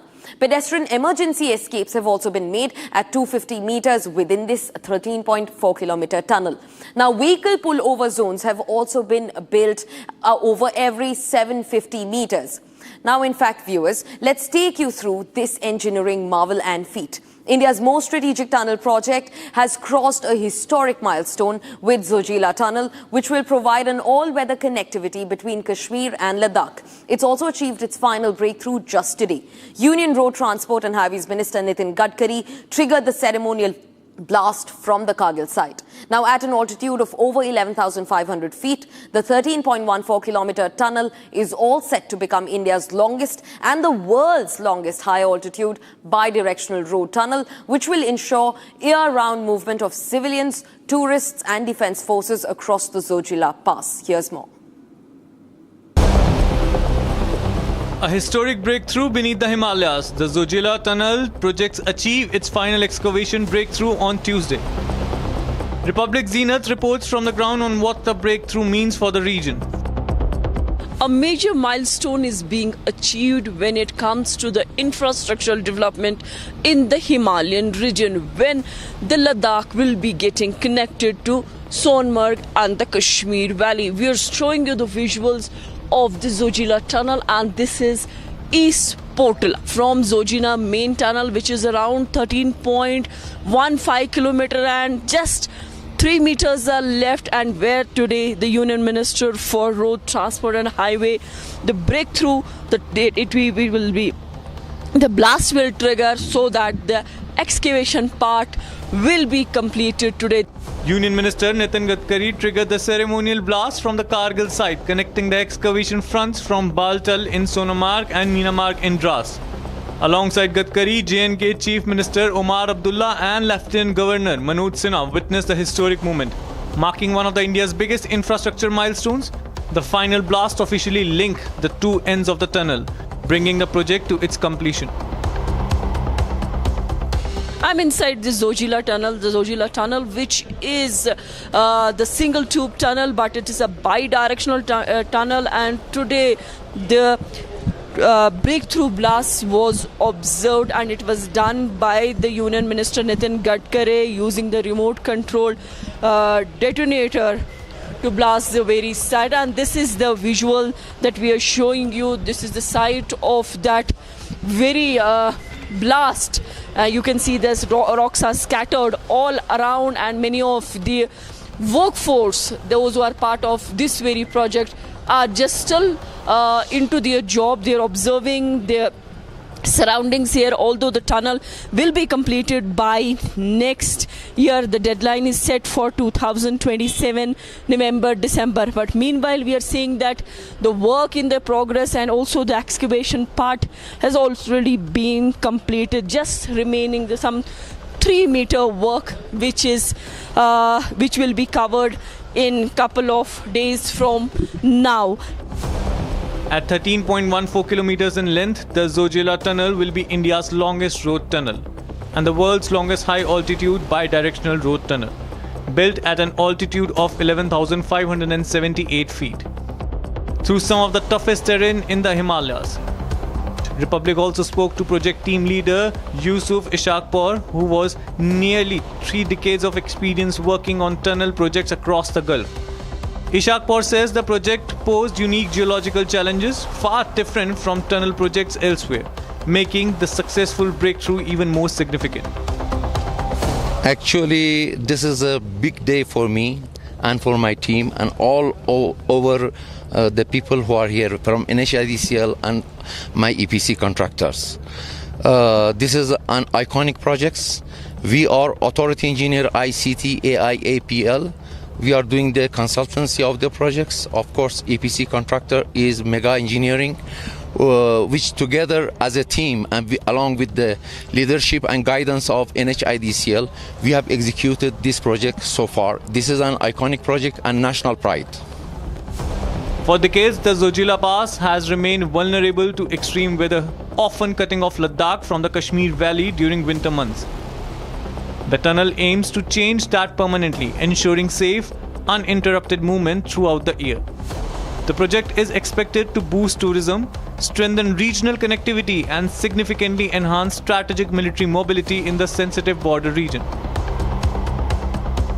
A tunnel emerged as a breakthrough beneath the mountains and a breakthrough for connectivity development and national integration.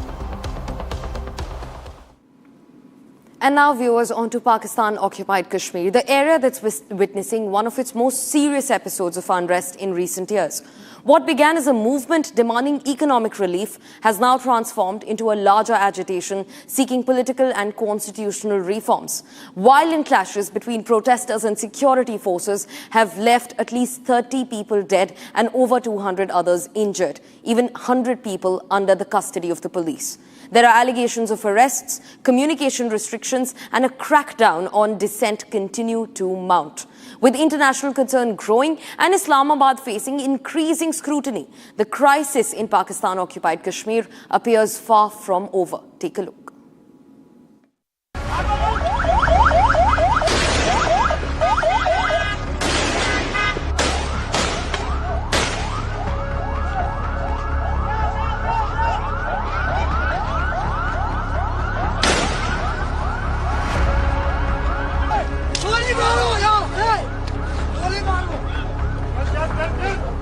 Pakistan-occupied Kashmir is witnessing a major turmoil. Protests against the Pakistani federal government and the Pakistani army has intensified in Pakistan-occupied Jammu and Kashmir, with thousands of protesters on the road leading the march from Rawalakot to Poonch towards Muzaffarabad, while Pakistani armed forces, including the Pakistani Rangers, Frontier Corps, Islamabad Police and PoK police have resorted to atrocities on the civilians, in which more than 30 civilians have been killed so far, while over 300 have been injured. At least 30 people have been killed and nearly 200 injured in clashes between protesters and security forces. The unrest escalated after authorities banned the Joint Awami Action Committee, a grassroots civil society movement. India addressed the situation, saying, "We hope International Committee will hold Pakistan accountable for its misdeed." Continue to see in this context a pattern of fake news and videos emanating from Pakistan. It is a desperate attempt by Pakistan to cover up its own failings and deflect attention away from its human rights abuses. There are reports of police brutality, which you would have seen. There are several reports in Pakistan-occupied Kashmir in which several people have been killed. There are several more who have been injured. We hope the international community will hold Pakistan accountable for its misdeeds and its abuses. Lawyers in Pakistan issued statement against PoK government. The group first emerged during economic protests in 2023, but has since expanded its demands to include political and constitutional reforms. दोस्तों, एक इंसान जब अपना पूरा मन programme करके अपने रास्ते की तरफ जा रहा होता है, तो उसको आप पकड़ के गिरफ्तार करने की कोशिश करते हो, उधर आप लोगों के ऊपर फायरिंग चलाते हो, तो फिर मुझे बताया जाए ये कौन सी जमहूरियत है। आखिर मुझे भी बताया जाए कि जब आप बात करते हो तो आप कहते हैं ये मुल्क जमहूरियत में जमहूरियत का नाम लेता है, तो मुझे बताया जाए ये कौन सी जमहूरियत है।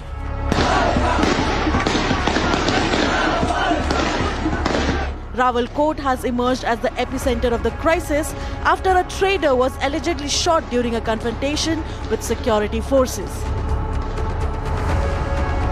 Muzaffarabad observed a shutdown in support of JAAC, while protesters called their movement a war of rights, dignity and governance. रहीम कश्मीर वालियों जेडे इस वक्त आजाद कश्मीर ने अंदर हालात हैं, यानी कि पुंछ विच रावलाकोट ने अंदर जेडी इस पाकिस्तानी नापाक फौज जेडे कुत्ते आजाद कश्मीर ने अंदर दाखिल होए और उन्होंने लोगों पर बर्बरियत की है, जुल्म किया नियते लोगों की, जेडे सस्ती बिजली सस्ता आटा तो अपने बुनियादी हकूक मंगने वास्ते हथों में असला नहीं सी उन्होंने भी जो एहतजाज करी रहे सन, बैठे हुए सन, उनकी गोलियां शैलिंग मारिया आ गया और आखिर पर इस तरह का ग्रैंड ऑपरेशन किया गया कि उठे 200 तो ज्यादा लाशां गिराइया।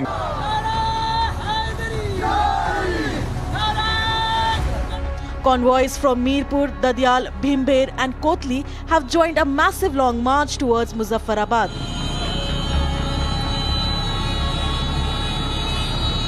At the heart of the dispute is the status of 12 legislative assembly seats reserved for refugees who settled in Pakistan after 1947. JAAC leaders argue these seats allow Pakistan's mainstream parties to exert disproportionate control over governance in Muzaffarabad.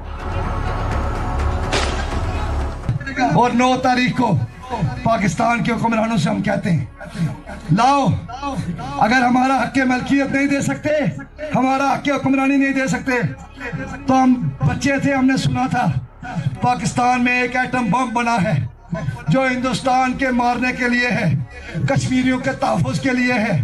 नहीं काम आया। हक मलकियत हक हुक्मरानी नहीं दे सकते तो मार दो आजाद कश्मीर पे, खत्म कर दो एक ही बार, तुम्हारा भयानक चेहरा पूरी दुनिया देख ले। Meanwhile, activists have alleged communication restrictions, arrests of protesters and a broader crackdown on dissent across the region.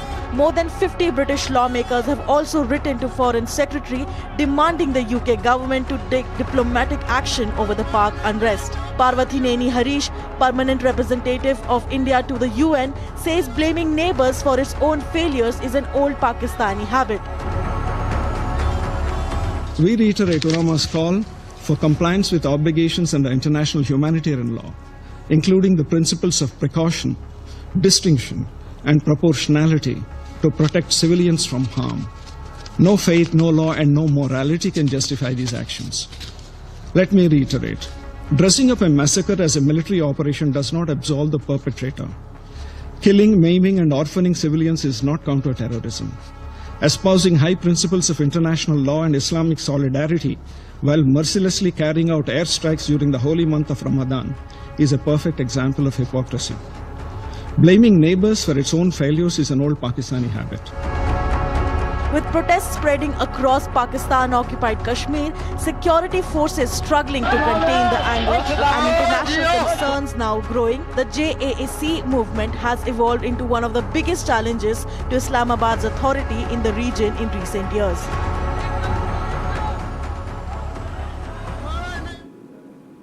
A complete breakup has occurred in the Trinamool Congress, where one by one, some of the biggest shockers have given a big jolt to Mamata Banerjee.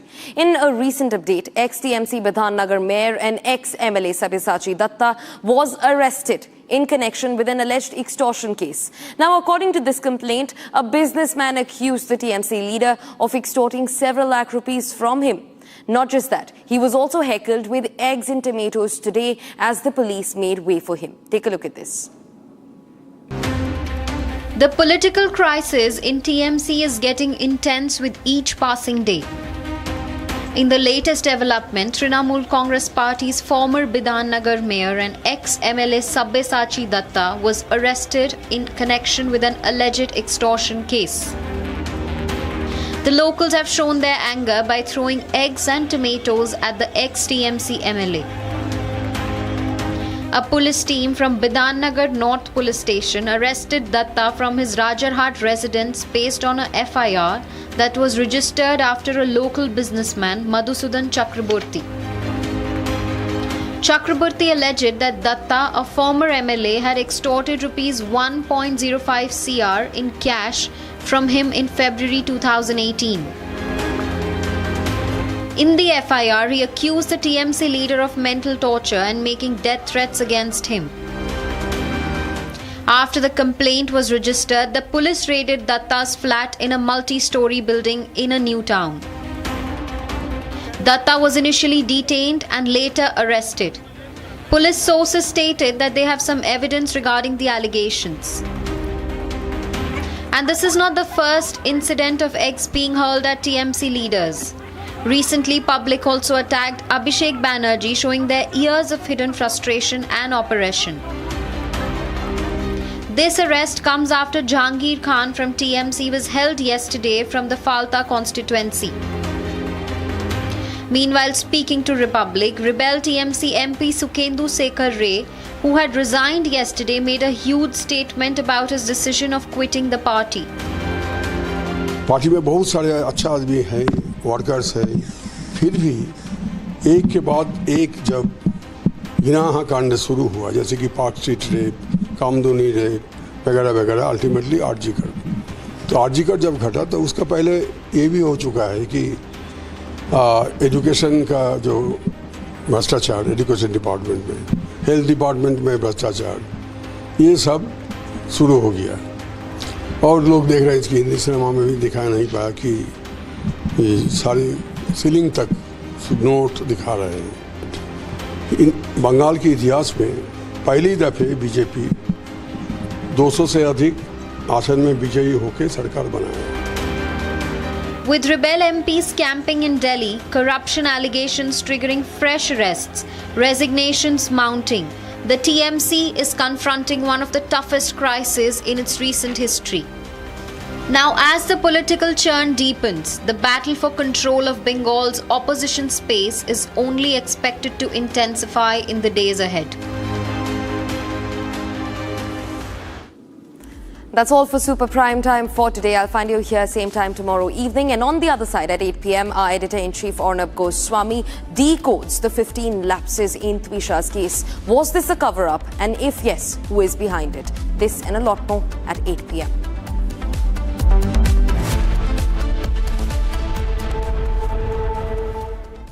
Co-powered by Crystal Crop Protection, देश का किसान, देश का hero.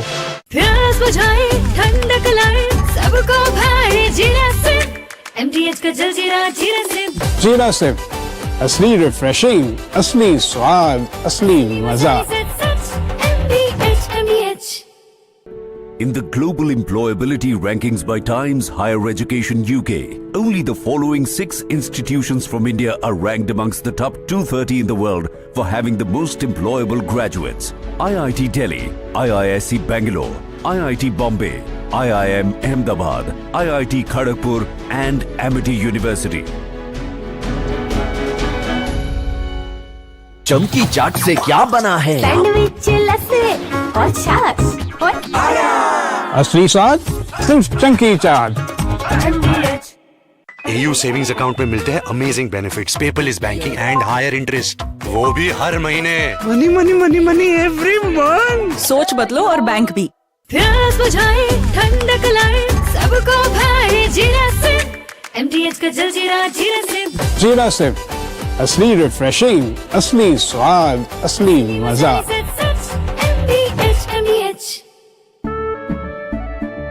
केसरिया से मन जोगी हुआ रे, दिल झूमे देखो मतवारा हुआ रे। केसरिया से मन जोगी हुआ। हर पल मनाओ केसरी त्योहार। विमल, बोलो जुबान केसरी। चमकी चाट से क्या बना है? आलू चाट या फ्रूट चाट, स्वाद बढ़ाए चमकी चाट।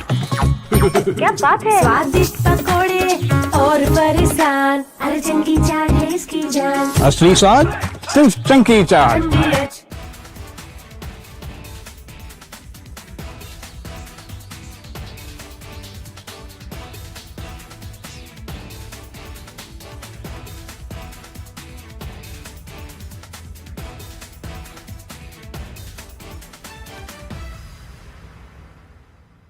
I want to start with some very disturbing pictures that have come in of a so-called right-wing leader. His name is Sushil Prajapati. He's accused of rape. After being in jail for 9 months, he gets bail, which means he's still an accused. He's an accused in a rape case. And the case goes back to 2025 when he took an LLB student to one place on the pretext of introducing her to a senior advocate. He drugged her drink and then he sexually assaulted her. He is still under trial for rape. He has not been released. But when he comes out, this rape accused, garlands are put on him as if he's some kind of a hero, as if he's achieved something great. Is a rapist to be celebrated, ladies and gentlemen? I ask you that question. And more than anyone else, I ask the right wing of this country. Very often I come on television and I say, yes, on several issues, I'm happy to be called a right-winger. But ladies and gentlemen, let me put it clearly. You cannot let a person... Massacre in PoK.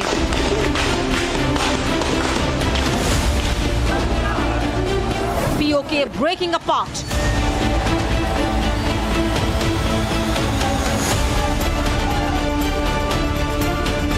All eyes on PoK, debating tonight at 9 p.m. Presented by Amity University, ranked amongst the top 3% universities globally. Co-presenting by Borger Paints, paint your imagination. Powered by RP Sanjeev Goenka Group, growing legacies since 1820. TVS iQube, India's favorite family EV. Co-powered by Crystal Crop Protection, देश का किसान, देश का hero. चमकी चाट से क्या बना है? सैंडविच लस्सी और छाछ और हर घूंट में चमकी चाट। अब बताओ, स्वाद आया? असली स्वाद सिर्फ चंकी चाट। रानी, इस घर में कुछ है जो टूटता नहीं। ये पिलर कभी नहीं टूटेगा।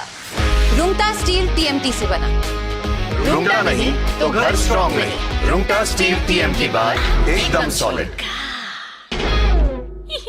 प्यास बुझाए ठंडक लाए सबको भाए जीरा से। एमटीएच का जलजीरा जीरा से। जीरा से असली रिफ्रेशिंग, असली स्वाद, असली मजा। जब तक लाजवाब न बन जाए उसे नहीं इत्मीनान है। तभी तो रिचमंड बनना नहीं आसान है। चमकी चाट से क्या बना है? सैंडविच, लस्सी और छाछ। हर घूंट में चमकी चाट। ड्राई फ्रूट और दही बड़े। चमकी चाट से स्वाद बढ़े। असली स्वाद सिर्फ चमकी चाट।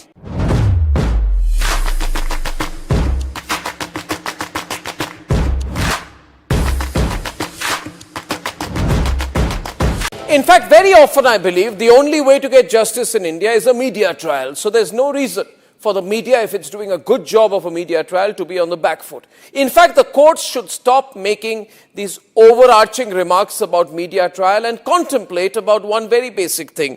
With the greatest of respect to the courts, when the other institutions fail, when people get let down by the system, when even the judiciary does not seem to be listening or raising a noise about issues, like in the case of Twisha Sharma. Who does the public look to for justice, for raising their voice, for bringing something that's utterly false, illegal or wrong to public attention? It is only and only the media. And today, therefore, we are doing a media trial in this specific case, ladies and gentlemen, of Twisha Sharma, the 33-year-old daughter-in-law of an ex-judge. Massacre in PoK.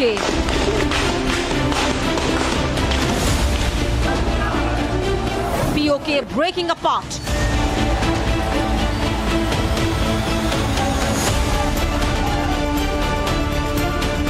All eyes on PoK, debating tonight at 9 p.m. Presented by Amity University, ranked amongst the top 3% universities globally. Co-presenting by Borger Paints, paint your imagination. Powered by RP Sanjeev Goenka Group, growing legacies since 1820. TVS iQube, India's favorite family EV. Today, India is a country that never stops. न रुकेंगे, न धीमा पड़ेंगे, न थमेंगे, ये India ने ठान लिया है। हमारी सारी नीतियां, सारी योजनाएं सर्वजन हिताय, सर्वजन सुखाय, राष्ट्र हित से ही तय होती हैं।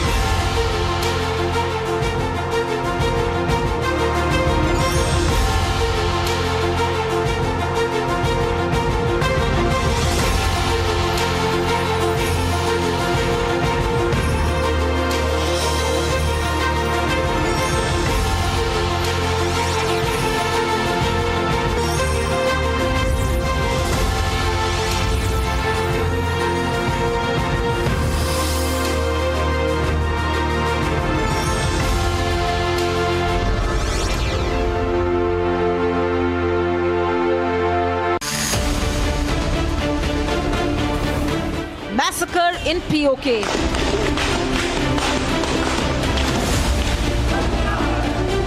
PoK breaking apart.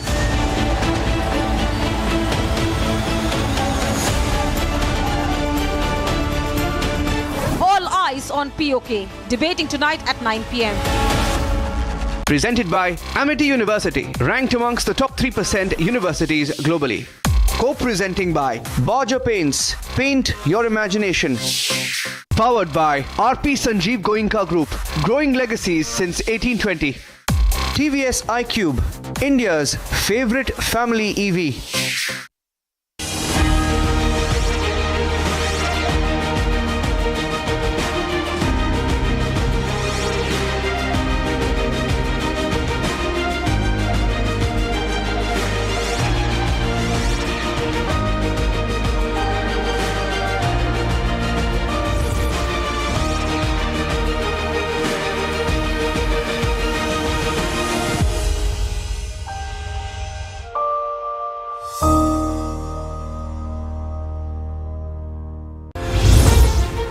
भारत के 130 करोड़ लोगों की सोच जो कहती है nation first,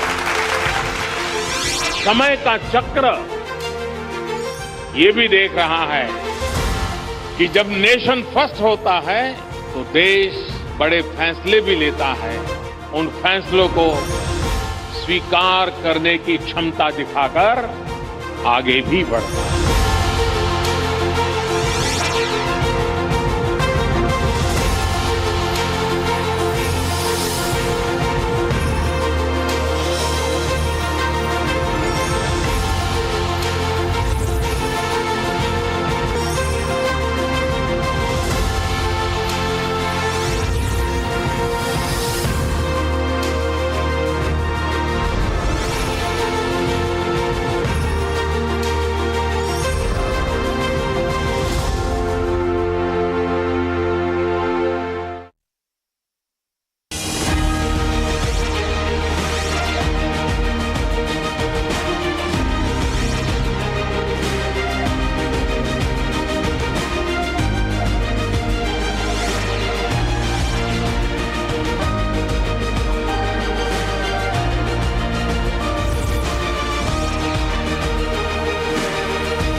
From the Republic Media Network headquarters, it's time for Arnab Goswami on the debate.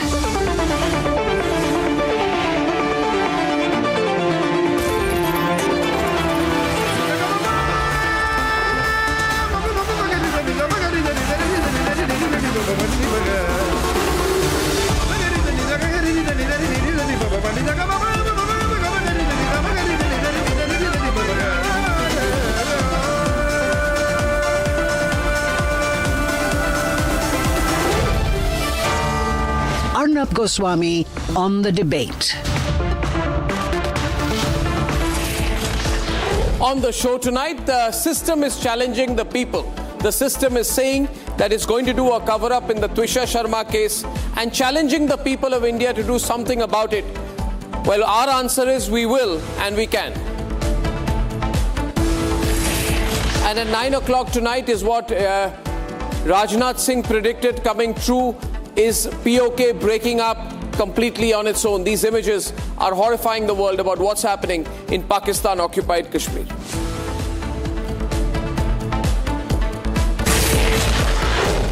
Ladies and gentlemen, the moment has come where the entire system has come together to challenge you, to challenge me, to challenge all of us. And this is happening in the Twisha Sharma case.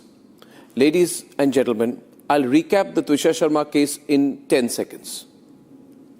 You have a young lady, 5 months into her marriage, who dies under mysterious circumstances. The finger of suspicion is on her husband and her mother-in-law. The mother-in-law, as you know, is an ex-judge, and her husband is an advocate. Both are very connected. They know the DG, they know the Lokayuk, they know the entire judicial system. This case came into national prominence because of the pressure built by the people, the viewers of Republic, and along with a very brave family, Twisha's family, which said, no, we believe that our daughter was killed and we want action against her husband and against her mother-in-law, who's the ex-judge. Because the ex-judge is very influential, she did everything possible to cover up the case. But because of your pressure, we could open up several loopholes. This is where the case stands. Presently, she is in custody. But we fear she's going to come out because the whole system has been fixed. Ladies and gentlemen, I come to you with sharp evidence today, which proves that a crucial bit of evidence could have gone missing. A crucial bit of evidence has gone unrecorded. The Panchanama does not include anything about the ligature belt. The Panchanama, which is, in other words, a seizure memo, you can see it out there, has been deliberately put together in such a way that it does not have the signature of the accused and the co-accused.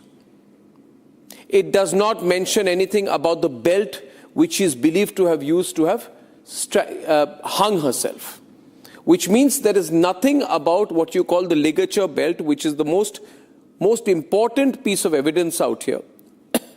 Deliberately, the police in this case have made that that piece of evidence go missing, and there is no signature on the document either. This can be only done by people who know that if you leave this technical loophole, then the ex-judge and her son will go scot-free.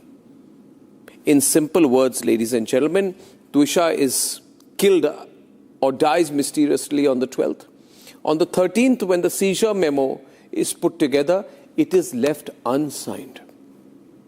A sub-inspector who's apparently gone on leave right now, on sick leave or medical leave, cannot do this by himself. This can only happen when very powerful people give clear instructions down the line, to leave the seizure memo, put it together in such a way, unsigned, so that when the case comes to trial, this whole case can collapse.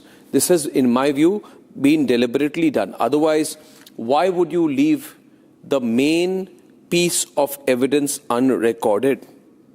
We don't know which is the belt which she used to hang herself, which makes me believe that it is entirely possible that Twisha did not hang herself, that she was strangulated. Now, if that belt, which was used to strangulate her, has gone missing, why is it gone missing? Is it because somebody thought there would be fingerprints on that belt? Or that if you would leave that piece of evidence, any investigator in the future from the CBI who were to come into the case would be able to connect the dots and put the blame where it needs to be put? Was the judge doing this deliberately? Was she trying to manipulate things? My dear viewers of Republic, we keep fighting about cases like this. Here's a clear case where I can say without a shred of doubt that the Bhopal Police Commissioner should quit. The Director General of Police should quit. They cannot just say, oh, there have been some, what's the word used for it, some lapses. These are not lapses, Mr. Commissioner, Mr. Director General of Police. This is far more serious than that.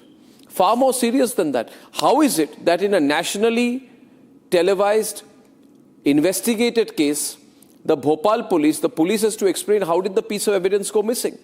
Am I not to link the fact that the evidence has got missing, the seizure document, the seizure memo is unsigned, the Panchanama is unsigned, and not connected to the facts that here is a person who's not just an ex-judge, knows the Lokayuk, calls the Director General of Police, has huge connections, is very influential, and is therefore has been able to manage the system in a way that the police makes this critical error and try to pass it off as a lapse. It is not a lapse. It is not a lapse. But you know what, viewers? This is what happens when people who know how to misuse the system want to destroy the confidence of a family fighting for a daughter who died. And therefore, this is very case, ladies and gentlemen, very simple case. It is the entire system versus the Aam Aadmi.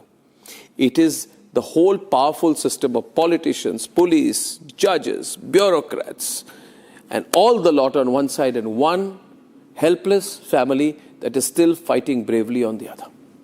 My dear viewers, the other day, the father of Twisha, Navnidhi Sharma, who's joining me on the program, said to me today that he was told by someone in the police that we know that you've lost your daughter, but we are going to balance things out. Balance our investigation. I want to say tonight, you see the pictures of Twisha's brother out there at the cremation of his only sister. You see these pictures today. And I want to ask the politicians in this country, the people who are responsible for delivering justice in this country, if they have a heart, will they stand up for Twisha's family? If Twisha's family loses this battle,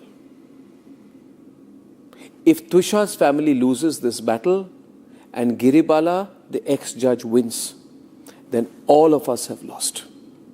And people will entirely lose faith in the judicial system and the criminal justice system in this country. And therefore people say, oh no, why do you take these cases on? I do it because I believe we are doing the right thing. I believe that some things are just wrong. What has happened to Tuisha's family is just wrong. And to leave them alone today is equally wrong. If you're watching my program tonight, I have just one thing to say to you. Let us consider Tuisha's family as our own. And let us all come together with them and send a message to the Madhya Pradesh police, to the Madhya Pradesh government, to the powerful people in this country and to the CBI, that this family is not alone. We will not let Giribala win. We will not let Tuisha's family lose. It's about us and our country's future after all. Please join hands with us. Let's tell Tuisha's family they are not. In a country of 140 billion people, Tuisha's family should not be alone. Let's debate. This is Katara Hills Police Station. Republic reached the police station to find answers about SI Dinesh Sharma, the officer who seized the alleged ligature belt. ये कटारल थाना है जहाँ पर शुरुआत में investigation किया गया था, हालांकि बाद में सीबीआई को केस दे दिया गया। तो जो सस्पेक्टर दिनेश शर्मा है उनकी भूमिका इसलिए भी संदिग्ध है कि लिगेचर बेल्ट देरी से पहुंचा, पोस्टमार्टम के बाद पहुंचा। दूसरी बात, जो उसकी निशानदेही होनी थी वो निशानदेही के बिना जब्ती पंचनामा के ही जो है लिगेचर बेल्ट जो है उसको जब्त किया गया। तो इस पूरे घटनाक्रम में कहीं ना कहीं उनकी भूमिका संदिग्ध है और इसीलिए कई तरह के सवाल खड़े हो रहे हैं। तो ऐसा के जो वकील हैं वो भी सवाल खड़े कर रहे हैं। और अब हमारे पास इनपुट्स है कि जो दिनेश शर्मा जी हैं, सर दिनेश शर्मा जी क्या सिक लीव? दिनेश शर्मा जी बीमार हैं, सिक लीव पर हैं? ऐसा बताएंगे सर कौन है? यहाँ तबियत खराब है क्या? मैं बता रहा हूँ क्यों महाराज। तो देखिए हम पूछते हैं सर, दिनेश शर्मा जी क्या सिक लीव पर हैं? जी हाँ, सिक लीव पे है। कितने दिन से? 2 दिन। क्या हुआ उनको? दस्त पेट। तो वो अभी थाने नहीं आ रहे? तो देखिए जो थाना स्टाफ है वो भी बता रहे हैं कि दिनेश शर्मा जो है वो फिलहाल सिक लीव पर हैं। अब चूंकि इस पूरे मामले में जैसा कि मैंने कहा कि लिगेचर बेल्ट सबसे महत्वपूर्ण कड़ी है और उसकी जब्ती पंचनामे से लेकर डॉक्टरों के पास तक नहीं पहुंचने में कई लापरवाहियां उजागर हुई हैं। Police personnel confirmed on camera that SI Dinesh Sharma is currently on sick leave. SI Dinesh Sharma is the officer who prepared the seizure memo relating to alleged ligature belt on May 13th. But Republic investigation has found a crucial discrepancy in that document. This is the seizure memo of the alleged ligature belt. But it's missing Giribala and Samat's signature on it. Phones have signatures, documents have signatures, personal belongings have signatures. So why is the most important piece of evidence different? Allah or Samarth, both have not identified that ligature. Then at what basis sub-inspector have seized that ligature? Who told him? The document does not contain name of both the accused or suspect at that time. These two persons were the only who were present at the crime scene, and these two persons were the only persons who have told the investigator or have identified that. And the questions do not stop there. Why was the alleged ligature belt not made available during crucial stages of the first medical examination? The very evidence used to support the suicide theory was absent during both autopsies. If Dinesh SI, that Dinesh Sharma was present on the crime scene, he was seizing everything, then why this particular headphone was not there, which is very well evident from the video that she's taking up that headphone. Republic has also accessed video that raises further questions. The footage shows Samarth carrying Tuisha, stopping repeatedly, receiving assistance. The video is now part of the larger scrutiny over the sequence of events presented from the beginning. The ligature was seized without identification. How did the sub-inspector gain knowledge or possess knowledge about the identification of the ligature. The photo which surfaced, which shows that two gem poles and two different ligatures are present on the crime scene. How did he identify from which she committed allegedly suicide? For weeks, Republic has tracked every development in this case, from the missing ligature questions to the autopsy controversy, to the questions surrounding the handling of evidence. And tonight, yet another layer has emerged. The direct charge is that the judiciary failed in its duty of impartial adjudication in a case involving a former judge. It's like saying that the police failed to investigate charges against a former police commissioner.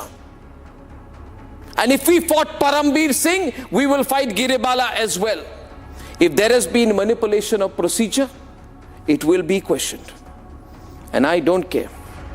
I absolutely do not care whether anybody in the judiciary is uncomfortable about it. And we are ready to face the consequences for that. We are ready to face the consequences of fighting for the truth.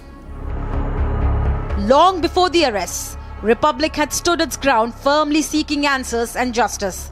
Tonight, the debate is not just about what happened to Trisha. The debate is about whether the truth was protected or whether crucial questions were left unanswered.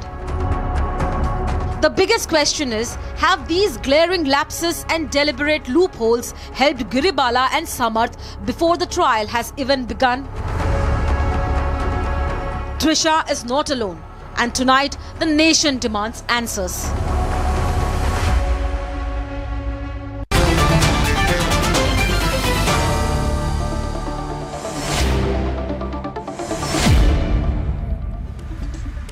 Dear viewers on Republic, we are continuing to pursue this case because we believe that what's going on is very wrong. It's a very deliberate attempt to help the judge, to help the prime accused, to fix the evidence, to put together things in such a manner that the case collapses in the trial court. You put this anywhere, Anurag Srivastav is with us, Rhythm, and Navnidhi Sharma ji, I just want to say to you, Trisha's father, who is with us today, that you are a very brave man. You keep fighting, but I had told you, that jab 5 दिन के लिए नजर हट जाएगी, for 5 days, if we take our attention away, the system will come together and cover up the whole case. Right, Rhythm? This is a pure and simple case. Fool the people, support the powerful, fix the evidence. This case is such a case, viewers. This case, the way the system is supporting the powerful judge in this case and her advocate's son, this is the reason why people are afraid of going to the police station or going to courts. And if the honorable judges of the Supreme Court of India and high courts and politicians want to bring credibility back to the judicial and criminal justice system, they have to give Trisha's father justice. Navnidhi ji, aapse shuru karunga. Lines are open, by the way, viewers. That can you just explain to us in English, Hindi, as you wish? I am shocked that the biggest piece of evidence one has gone missing. वो कह रहे piece of evidence नहीं है. Then the second autopsy was done without the belt. How can you do a second autopsy without the most important piece of evidence? Thirdly, the seizure memo has not been signed by either Giribala or Samarth, which means there is no evidence against them. The evidence itself has been destroyed. The basic thing of law is that you have to get the seizure memo signed by the witnesses. It's not been signed. Which means they have given this, they have prepared this and thought ki aise aise kar do. Media is talking a lot. Can you just not put our signatures on the seizure document? Tomorrow we'll go and disown everything in court. So the system has been manipulated to make you lose, to make the Aam Aadmi lose and to make the powerful win. Our first speaker on this is Navnidhi Sharma ji. Calls are coming. Keep the calls coming. Navnidhi ji, क्या आप में हिम्मत है to fight? Do you still have the courage to fight? Sir, मैं आपसे ये पहले सबका धन्यवाद जो मैं इतना आगे बढ़ा हूं और आप लोगों की पब्लिक की आम आदमी की ताकत से बढ़ा हूं, आप लोगों के सहयोग से बढ़ा हूं। मैं आपको आज एक वादा करना चाहता हूं, मैं अपने मरते दम तक अगर कहीं भी कोई चीज गड़बड़ दिखूंगा, I am not satisfied with anything, अगर कोई कमी निकलेगी मैं मरते दम तक इसके लिए फाइट करूंगा, चाहे कोई भी सामने आ जाए।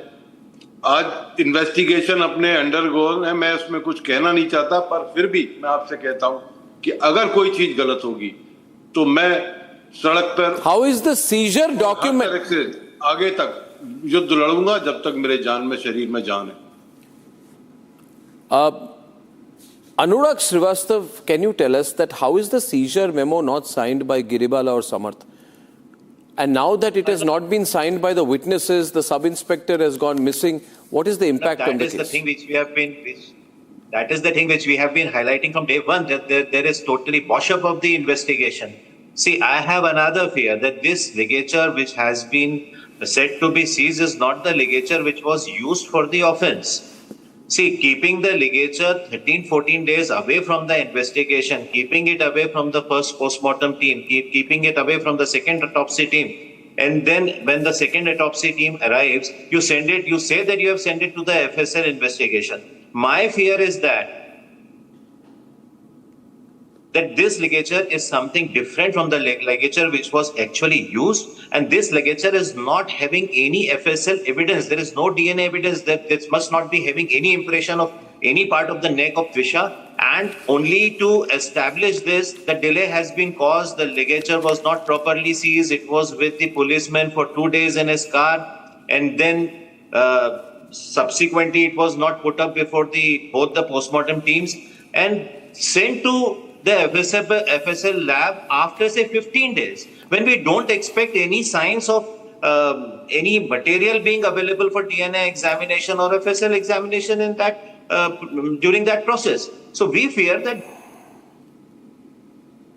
actually this ligature must not be that ligature which was actually used. It has been destroyed. You feel that the evidence has been you feel that the evidence has been manipulated.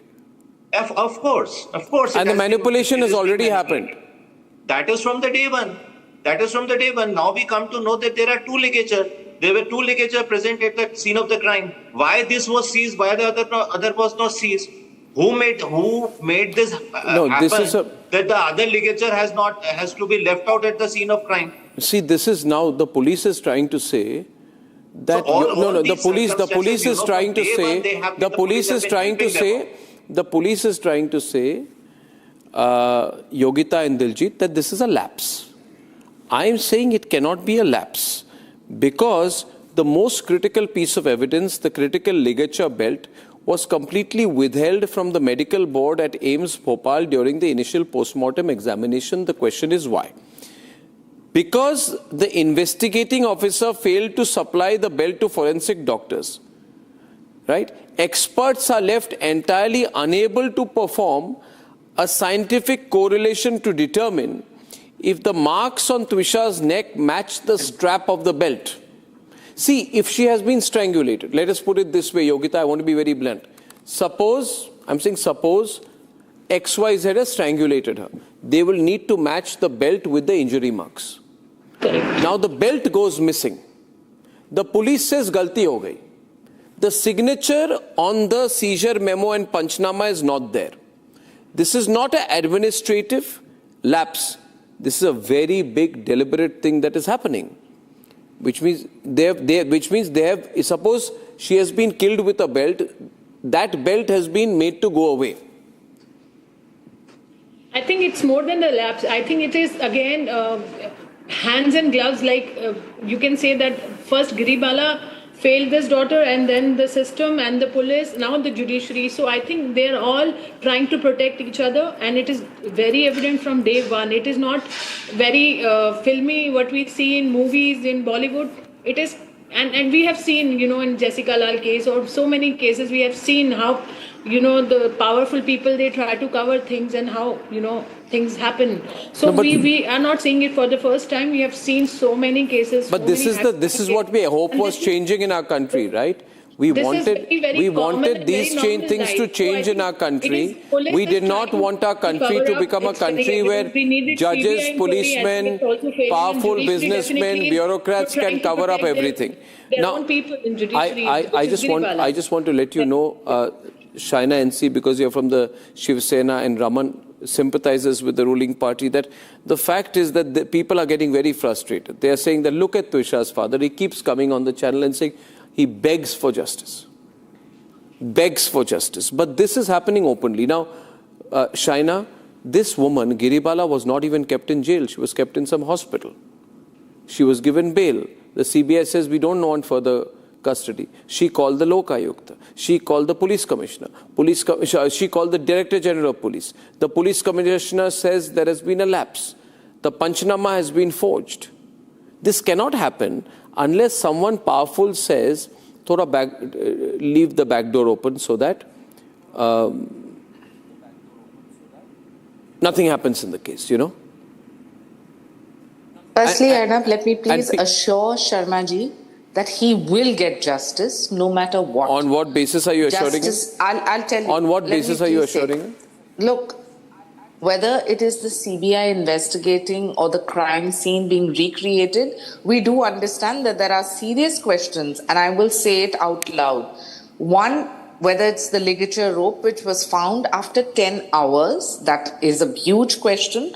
Obviously, the investigative agencies... No, but Shaina, you keep saying assure. When the SSR case went to the CBI, you said, we assure you that the SSR case things will happen.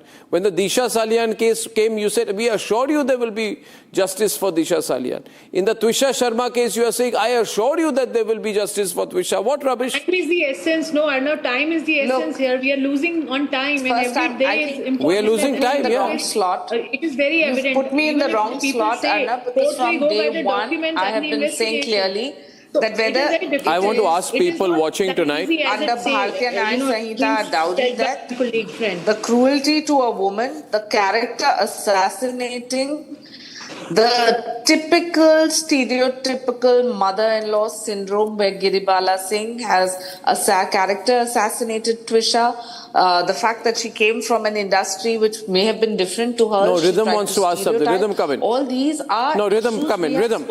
Rhythm has a question. Rhythm. China, I do want to ask you a question. All of us are talking right now, but at trial, it is evidence that counts. If on day one, a seizure is made, and the seizure is not signed at that time by Giribala and Samarth, and remember, these are the two witnesses in the case. If it's not signed by them, the entire crime probe is vitiated. The entire crime scene has been tampered with. And 10 days after that, she's arrested. So she gets 10 days. If this is not the ligature belt, then what is the piece of evidence with which Twisha was either hung or Twisha died? What is the real truth? Is it strangulation or suicide? There are 7 anti-mortem injuries on her body, Shaina. Raman Malik, you should know this. 7 anti-mortem injuries. Which means what? On a suicide She was beaten up and then strangulated. That's what it means. She was beaten up and then strangulated. That's what it means. When all these questions is there together, the bigger question, Arnab, is at trial, nothing will stand. They've so cleverly connected the dots and ensured that SI Dinesh Sharma, who only took this seizure, where there are no signatures of Samarth and Giribala, is on sick leave. The moment we start the investigation, he goes on sick leave. When she's in jail... No, the whole country is talking about the investigation and the sub-inspector... 1 minute. That this shouts loud that this is the operation of the administration, not the political forces. The political forces are not involved here. But Arnab, I would like to bring your attention to this. This is your administration. What happened versus on a fight. What you're talking about happened in the Sukanya case. It did not happen in the Trisha case. It's your failure. The Sukanya case was where even the fiercest of journalists, they bundled up their investigation and threw it. They did not come forward with the investigation. Navniti Sharma ji also tried to all documentaries got vanished. That is the fear psychosis that happens of the powerful. That is where you are powerful, we should Mr. not be going. Yogita, Trying to sympathize with Mr. Sharma. Just because you are I sitting in stand power, with it him. is all the more your responsibility. And I can tell you, this government will not let you have failed the daughters take time away and justice again, from and you Mr. never Sharma. acknowledge that. You always try to shield yourself, shield your party, trying to look good always. They will be taken. Ladies and gentlemen, I know a lot of people are calling tonight. 1 minute. Ladies and gentlemen, can I get the back to the... ladies and gentlemen, 1 minute. Volume down, volume down. A lot of people are calling tonight. They want to give support to Twisha Sharma's father, Navnidhi Sharma. And I'm asking you, if you're watching the program tonight, does this make you angry? It for sure makes me very angry. Does this make you furious? Does this make you helpless? It for sure makes all of us feel helpless. Because what you realize is, in India, a system is running so well, where anything can be done. You can kill a person, you can strangulate a person, you can beat up a person, and you can cover it up. You can beautifully cover it up. And in this case, there are 7 antemortem injuries on Twisha's body, which means she was very badly beaten before she died. I don't know what has happened to our beautiful country, where people are no longer angry about these cases. If you're angry, then you call and show your anger tonight. If we believe it's all right, we just want to watch the next reel. We just want to make the next reel. If life has become about making reels and looking away, then choose to live in your own candy floss world. 6,000 girls we lose every year. No, I wanted to send a message out through the program, Yogita, that Twisha's father is not alone. We are with him. Thanks for your support. You are the only one who's supporting them. And हाथ जोड़ के आप सबको है कि इनका साथ दीजिए. Everybody should support them. It has reached to this level where at least it is getting attention. We will get to the justice also because of your support. Because of the support of people like you. We're doing this, but has the police lost its mind? The initial short post-mortem report from AIIMS notes the cause of death, Sohail, to be antemortem hanging, but crucially flags multiple minor blunt force injuries on other parts of her body, which is contradicting the suicide claims made by her in-laws. The more likely case appears logically that she's strangulated and then killed. If any genuine suicide by hanging, antemortem injuries of this nature are medically anomalous. It does not happen. The finding alone demands that the primary accused be placed under police custody. But what did the Bhopal police do? Nothing. Yes, Sohail. Let's imagine if this horrific crime, and God forbid, this one doesn't wish it on anyone. God forbid if this horrific crime had happened on a politician's relative or a member of parliament's relative. Do you think it would have taken the same trajectory? No. Raman Malik says, politicians are not involved. They may not be involved. But obviously the police does not have the courage to do what they do without either support or the benevolence of their political masters. Yeah. You saw how the police has turned in Bengal. Overnight, the marauders have become the protectors. So this utter rubbish that, politicians are not involved. Politicians, of course, are involved. The police has the gumption to do what they do with great aplomb because they don't care, because they've got someone's heart over their head. I mean, let's not be stupid and, puerile in our understanding of how the system works. So this utter nonsense has to stop. I love Shaina's, constant belief and optimism, and rightly so, that yes, things will happen. But when will they happen? It's not about if, it's about when will they happen. What will you tell Twisha's father? What will you tell other people who are looking up to a BJP government saying that these people are different from the Congress or from any other government? What will you tell people who have hope in the judiciary or hope in the police, as they should, as they must? So my question, Arnab, is, you are not letting the system down. That is given. People have lost hope long ago.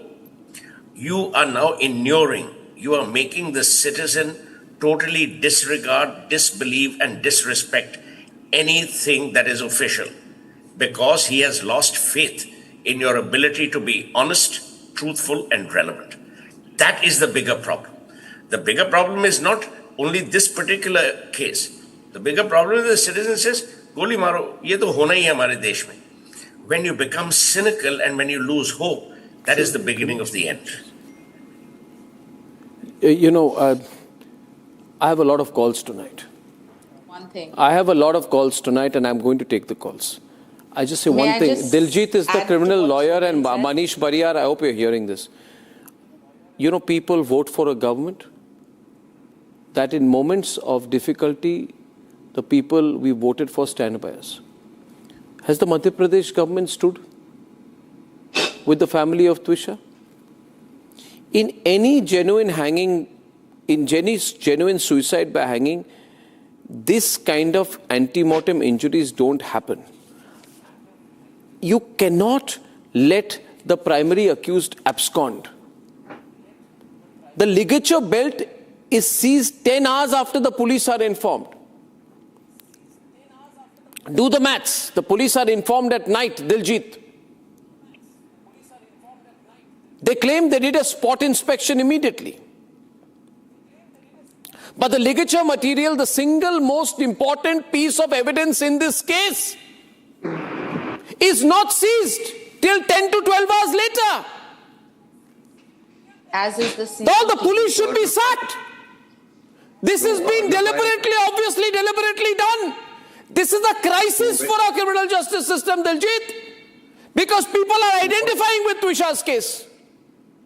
All right, Arnab, so I have a people are identifying Twisha's family is not alone, Diljit. Manish, Twisha's family is no longer alone.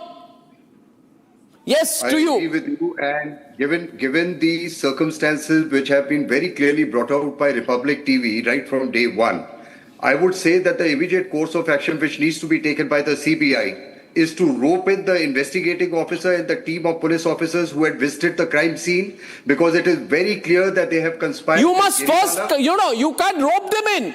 You have to first put them also under interrogation. Correct. You have to first accuse them of the offense of, disappearance of the evidence. It's very absolutely. And all this thing which is happening, this is ABCD of investigation. When you go for an investigation like this, you don't even have a look at the ligature material, and then you say it is a case of suicide. Even if it is a case of suicide, where is the material? Where is the ligature material which was used by her to commit suicide? 10 hours. It's gone missing. When Giribala was there in the house, she had 10 hours to manipulate the crime scene. And thereafter she calls the cops and thereafter says, well, this is the belt which has been left. And I agree with the counsel who's representing Twisha Sharma in court that this seems to be a ploy on the part of Giribala. It doesn't seem to be the material which was used, because this has come after 10 hours at the behest of Giribala. Diljit, you're a criminal lawyer. Can all this fixing be done by a sub-inspector? Absolutely, Arnav. It is very evident. No, it must be with blessings from above. Yes, agree with you. Because she has made 40 calls, 46 calls immediately in that period. What is that indicator of? It is indicator of the fact that she was trying to fix the system. And immediately they should carry out, they should include this particular charge of disappearance of evidence. They should rope in, even if it is the Director General of Police. Whosoever she has called up, they are the ones who become, suspects. At least in but listen to me now.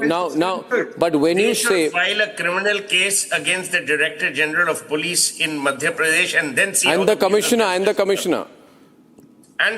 then see how quickly things will unravel. Diljit is right. Today the cover-up is because in India have a look at the CBR. In India, 46 it's easy which to he has hit made. the lowest All of them rung. should become accused in this. All of them should become accused. All the police officers who have been called. In India, the lowest guy gets hit the hardest. You want to make an example? File a criminal case. Ask the CBI to investigate the Director General of Police and the Commissioner of Police, and then see what happens. All these guys will fall in line. What happens, Suhail, in a normal case? You said what work, that is worrying. No, in a normal case, the problem is that in our country, in our criminal justice system, there are two kinds of people, Manish. One are normal people and the other are abnormal people. And the abnormal people are the powerful people. The abnormal people have abnormal rules. Giribala Singh falls in the abnormal category. That is why, as the primary accused, she hands over the DVR containing CCTV footage of her daughter-in-law's final moments 18 hours after the death. She's given 18 hours. Manish, she has been given by your system 18 hours to manipulate CCTV footage. Then, and the police says, Honorable Judge, if you don't mind, if it doesn't displease your lordship, would you give us the CCTV footage? And she said, okay, wait for 18 hours, I'll give you what I can. In the meantime, she calls all the CCTV technicians, Jaldi aise karo, waise karo. The system is giving her time. Manish, the system is giving her time to manipulate. The system is giving her lots of time to manipulate. Why are you allowing all this? Why are you guys allowing all this? Absolutely not, Arnab. Whatever the accused does, they do the best, but ultimately they do get caught. They do get this is the punishment. That's your optimism. Trust Supreme Court, and Supreme Court took a suo moto intervention. But this is despite that this has happened. No, see, all of this has happened before Supreme Court suo moto and all this. Whole thing has been fixed. Now what happens if they go before the Supreme Court and say, "Sir, sorry, my lordships, we have manipulated the evidence." People do try, right? People do try. No. But suppose they say, sorry, my lordships, the evidence has been manipulated.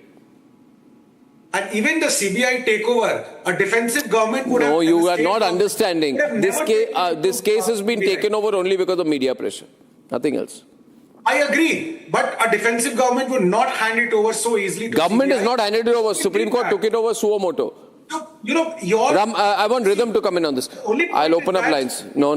You hinting into and I think we can't be so giving whether it comes to the judiciary right here or whether it comes to what really happened. There are certain questions that have been raised. Sharma ji, I just...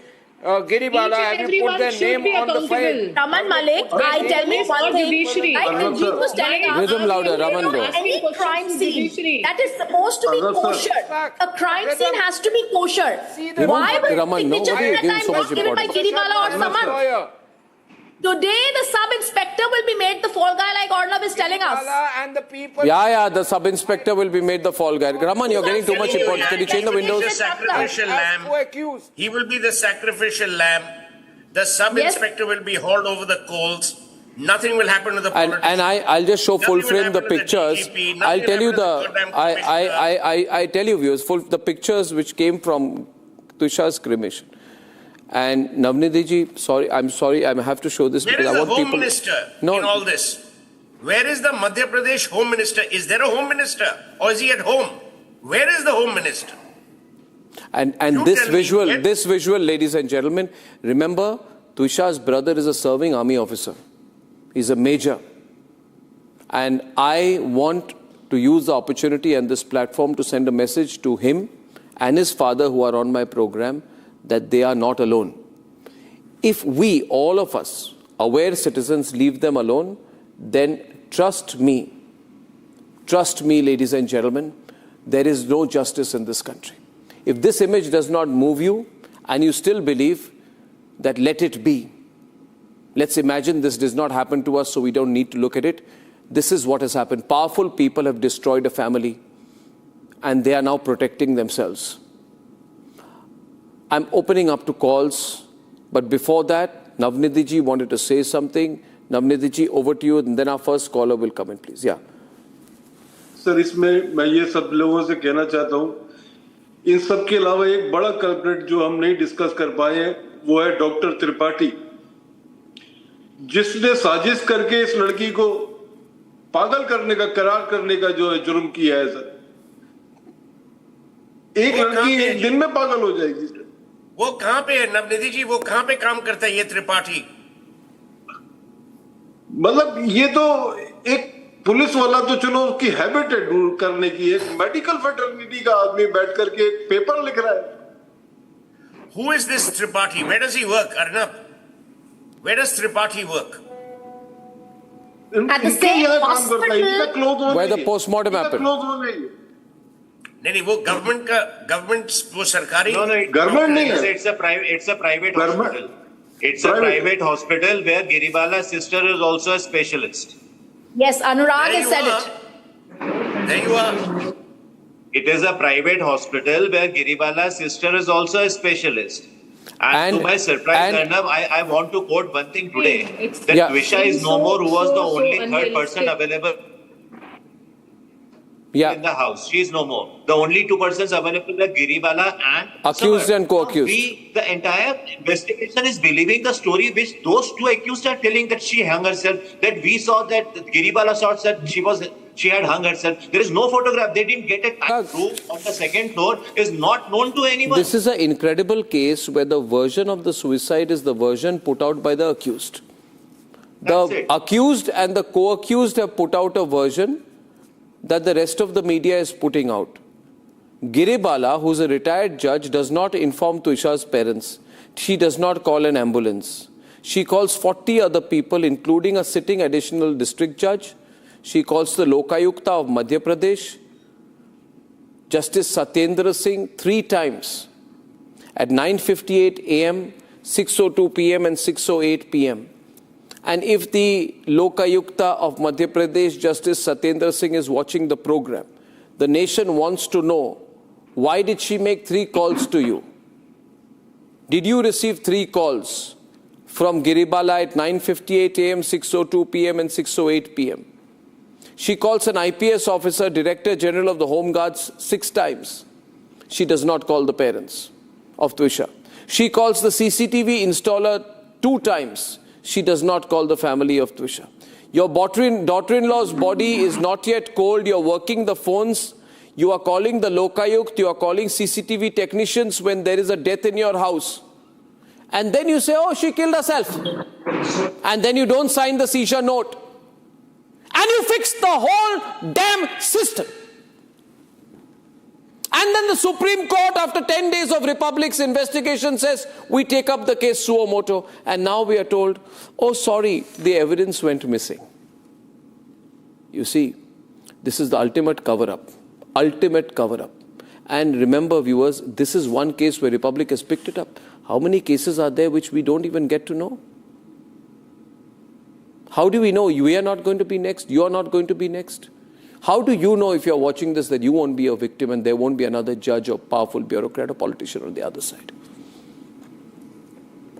Simant is calling from Bhopal. She lives close to Giribala's residence. Simant, are you there? Yeah, I am there, Arnab. Tell me, what do you know, Simant? So, Arnab, first of all, thank you for taking this call, which is really disturbing everybody around the country, not only in Bhopal. There's a deep anguish and anger with all of us. Now, it's an open and shut case of murder, which is being covered up. Let's be straight on this. There's a deep nexus of police, legal system and politician, including the medical fraternity of AIMS, which is very, very, very painful. And let me tell you that let the legal thing be handled by Vlog and team. They are very competent. I am very sure of them. But this is also a disrespect to our armed forces, where we see... It's disrespect for our armed forces is one very important point made. Yes, please. But brother is a serving army officer. The request, Arnab, here is that you are your channel and you are very powerful. Get the CM, Home Minister, Police Commissioner on your channel, on your program. That's what I'm saying. We need to ask those questions to them. They are answerable to all of us. They come to us for votes. They have given us a lot of assurances. Let the CM and Home Minister, they have not done any favor by giving 5 minutes to Mr. Sharma. It was their duty, basic duty. And so please make them come on your program, and we all want to ask those hard questions to them directly, and you can ask them. You have the power. We don't have the power. They can't let us even enter their offices. You can get them. Your correspondents can We get will them. absolutely do that, Simant. We will absolutely do that. I'm as angry as you on this. And, people tell me, Simant, why do you shout? I said, if you don't shout, nobody will be heard. And you notice today, the entire corporate media is keeping quiet on this. Why is the corporate media quiet on this? Because they want contracts in Madhya Pradesh? Because they do business in Madhya Pradesh? So they won't speak. They'll give up on the people, but keep their corporate interests going. Sridhar is calling in from Thane this evening. I have 3 more minutes. Sridhar, are you angry on this? What would you like to say? Definitely, sir. Good evening, Arnab. Good evening, Sridhar. I'm really angry with this. You see, all powerful people have worked with Giribala. All powerful people have worked with Giribala to make the case weak. Okay? Evidences are missing. Mr. Dinesh is on leave. Why can't you cancel the leave and call him back? No. and summon all the people who are hand in glove involved, check our phone lines, call everyone. And we boast of Arnab, a double-engine sarkar. Why can't the centre instruct the Madhya Pradesh government to take hold of this case and solve it and bring it to a logical conclusion? The central government boast of double sarkar, engine sarkar, let them actually intervene in this case. I am very much annoyed with this. We are all very annoyed about this, you know. A retired judge gets bail. She's going to come out in 2 days like this. The CBI will say, okay, we don't want a custodial interrogation. They've already said that. Which means Giribala, under your watch, Shaina, Raman, 3 days from now will be sitting at home and watching Netflix. This is the reality in our country. It's not. No, this is the reality in our country. You want to know how angry people are? You actually want to know how angry people are? This is a case of gross dowry harassment and the misuse of power, which is evident. Whether it is the CCTV footage or the fact that the CBI had to recreate this case. The mighty and the rich got through. I really don't understand why you're allowing this. People are very angry. My phone lines are jammed. Subramaniam is calling from Bengaluru. Subramaniam, you want to say something, Mr. Subramaniam? Yeah. Good evening, Arnab. Why don't you speak directly to Twisha's father? He's here right now. Yeah, I was actually coming to that. I mean, my shot goes out to you, sir. I mean, we have been seeing that Arnab has been single-handedly taking the whole thing forward, you know, using his best resources. And I think he's been doing an amazing, eye-opening job. Arnab, my question to you, I mean, throughout this debate, there are so many alternatives which are being proposed, so many solutions which are being there. It seems like you are running a mini tutorial class for the CBI. I mean, what are they doing? What are they doing? I mean, to summon and to include a commissioner of police or to a DGP into the case, does the CBI need to have a tutorial class? I mean, come on, I think people are joking. I mean, the nation needs to get serious. You remember needs to get serious. You know, this is a very serious case. The Solicitor General himself told the Supreme Court that bail was granted to the accused in a very casual and hurried manner. Now, the CBI should investigate and put under serious interrogation the police commissioner and all the police of Bhopal. If you want to investigate, जिन्होंने cover up किया उनको पूछिए पहले. सब बताएंगे. क्यों अनुराग जी? देव बताएंगे तब कि कहाँ से क्या हुई है. I wanted Navnidhi ji, you are not alone, huh? Shoail, we owe it to Navnidhi ji. It is very difficult for his family at this time, and his son has joined duty again. His son, the Indian Army Major, has joined duty again. It is our duty to support him. Absolutely. So sad, this case. LP Joshi is calling from New Delhi. We are all shocked tonight at what's going on in this country. LP Joshi, please. Yeah. Hi, Arnab. Sir. Entire country, every citizen is quite repulsed by the manner in which this case has happened. And, there is a cover-up. It is quite evident. Now, only one thing which I would like to say here is that the Americans take their citizens very, very seriously. Forget about a citizen. Even if an American dog dies somewhere, they will take it very, very seriously and sky would fall. So when we talk about Swarnim Bharat, so first thing that we need to ensure before talking about all these, things is that every Indian citizen must get the basic justice. Wherein something wrong has happened to him, then no power can, play anything there. The person should get justice. Yes, Mr. Joshi, I agree. I said that you can't be Viksit Bharat if this is the state of the criminal justice system in our country. Ladies and gentlemen, we're picking this case up. If we try to say that the Ankita Bhandari case, there will be no justice, in the Pune Porsche case, there will be no justice, then what has changed in the Jessica Lal case of 1999?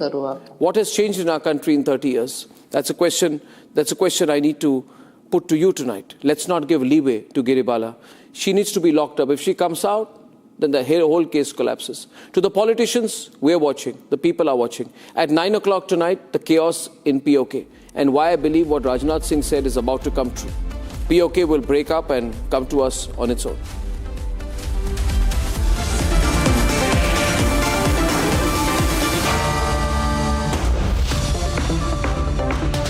In the global employability rankings by Times Higher Education UK, only the following 6 institutions from India are ranked amongst the top 230 in the world for having the most employable graduates. IIT Delhi, IISc Bangalore, IIT Bombay, IIM Ahmedabad, IIT Kharagpur and Amity University.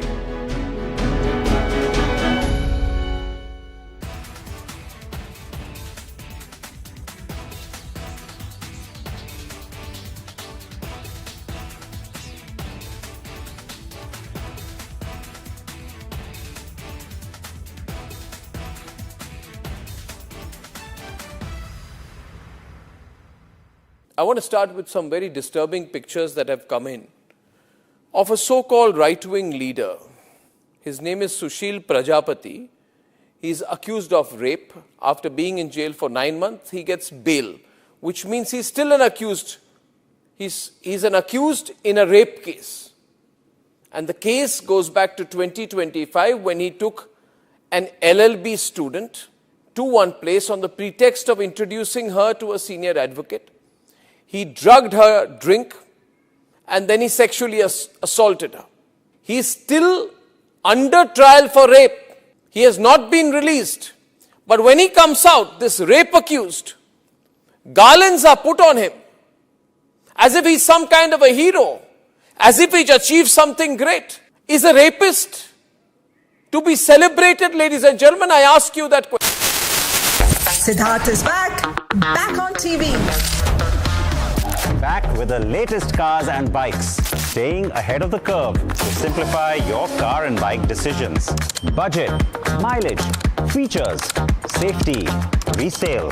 I've answered it all for over 2 decades. Power, comfort, tech and efficiency, and not just what's on the brochure or app. Real roads, real conditions, real stories, and real information. So everything that's right for you is on Acco Drive on Republic TV.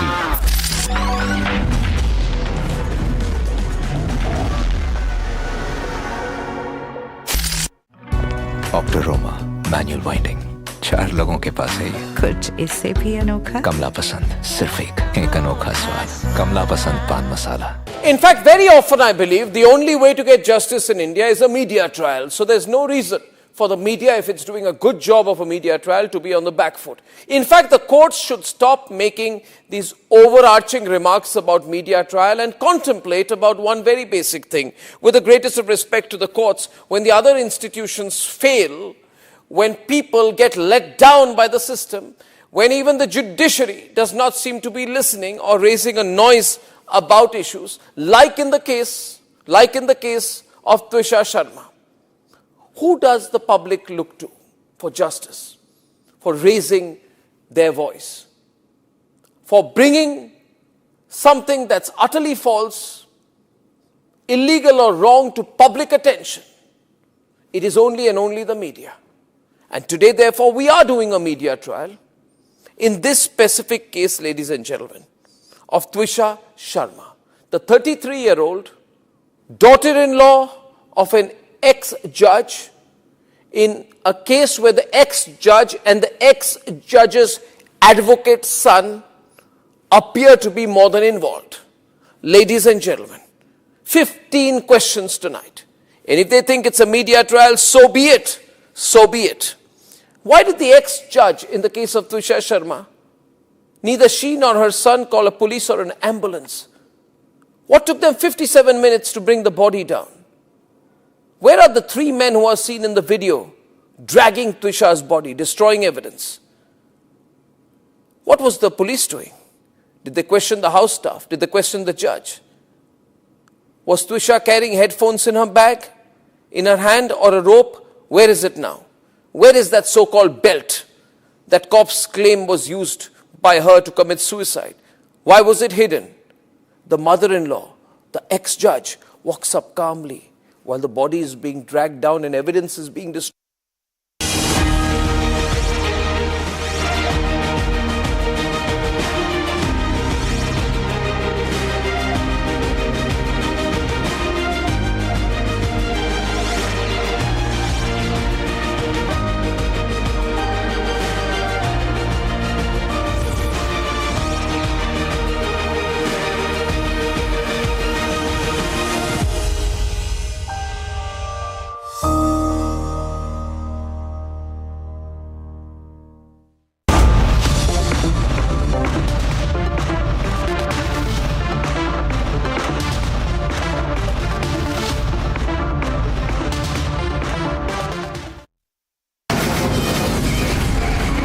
From the Republic Media Network headquarters, it's time for Arnab Goswami on The Debate.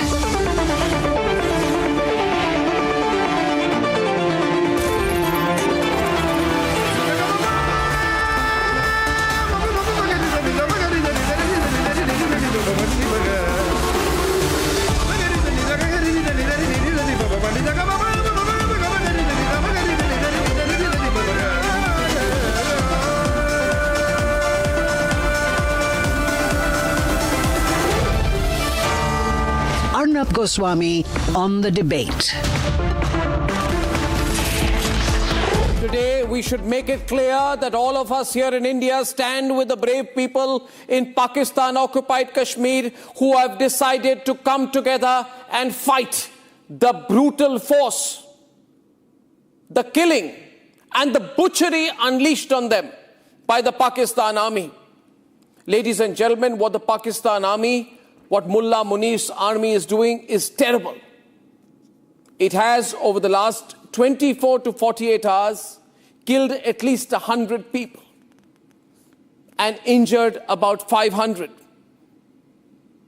I wish to share some horrific pictures of what the Pakistani army is doing on the brave people of Pakistan, occupied Kashmir, who want to come back to Bharat.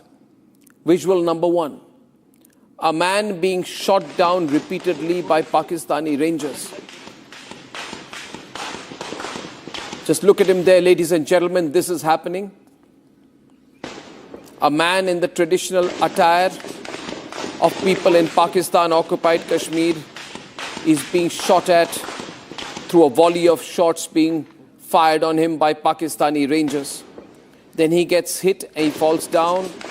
He tries to get up but is shot at again, forcing him to stay down. These are real visuals of the last 24 hours. There is a massacre in Pakistan-occupied Kashmir. Visual 2. Pakistani army officials shooting, firing AK-47s directly and randomly at a crowd of unarmed civilians. They are not firing the AK-47s in the air. There are no warning shots which are delivered. They are directly attacking the people and killing unarmed protesters. Dear visuals, these visuals coming here on Republic, ladies and gentlemen, are telling you only maybe 1% of the situation on the ground, which is very bad.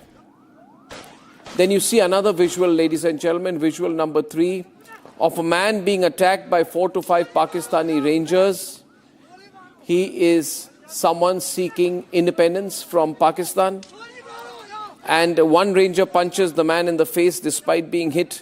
This brave man continues to stand back against the rangers one after the other and tries to run past a group of Pakistani rangers. This kind of brutalization is common. But the people in Pakistan-occupied Kashmir must know that the day is not far. The Pakistani army has already lost control, and they're only doing this. They are only doing this because they know they are losing. In this case, the man says, shoot me, he says. Listen to the audio.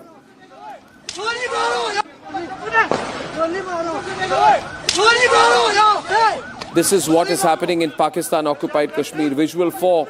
A series of continuous shots are heard in the background, indicating that the Pakistani rangers are non-stop shooting at unarmed people. We are seeing smoke on the streets of Pakistan-occupied Kashmir.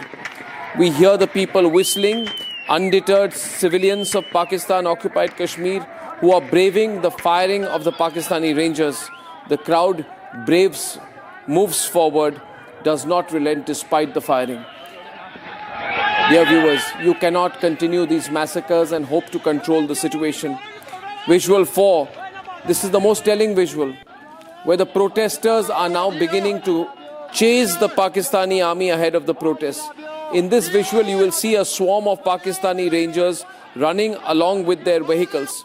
It must be easily at least 50 Rangers here who are running, and after this herd of Pakistani Rangers, we see the free and independent people of Pakistan-occupied Kashmir chasing them. This picture should be sent to Mullah Munir. Mullah Munir, this is your cowardly army being chased away by the people of Pakistan-occupied Kashmir.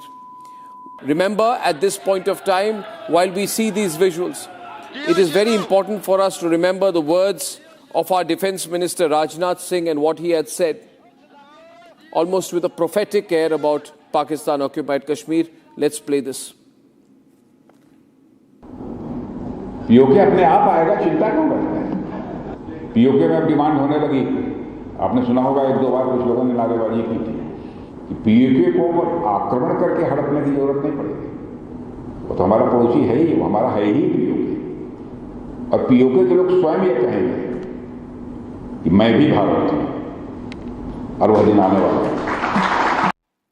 Meanwhile, there has been a report that has been put out by a Stockholm-based institute, of which I have a copy, the SIPRI yearbook. It's a Stockholm-based think tank, which has said that India during Operation Sindoor has successfully targeted nuclear installations and infrastructure of Pakistan, which means that during Operation Sindoor, we hit where it hurts the most.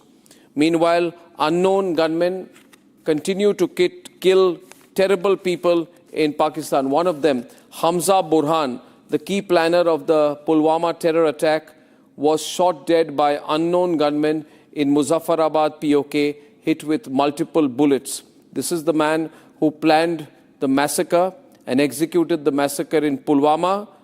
Ladies and gentlemen, he had been rehabilitated in Muzaffarabad and he has been killed by unknown gunmen.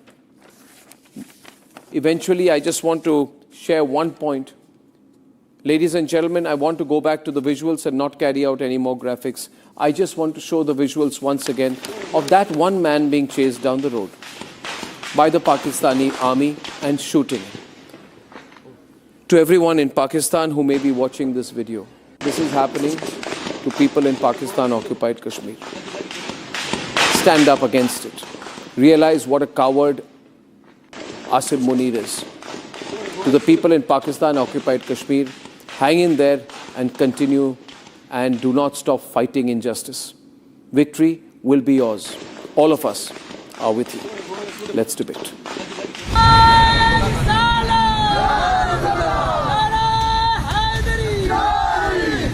Communication blackouts, arrests, escalating tensions, and human rights violations.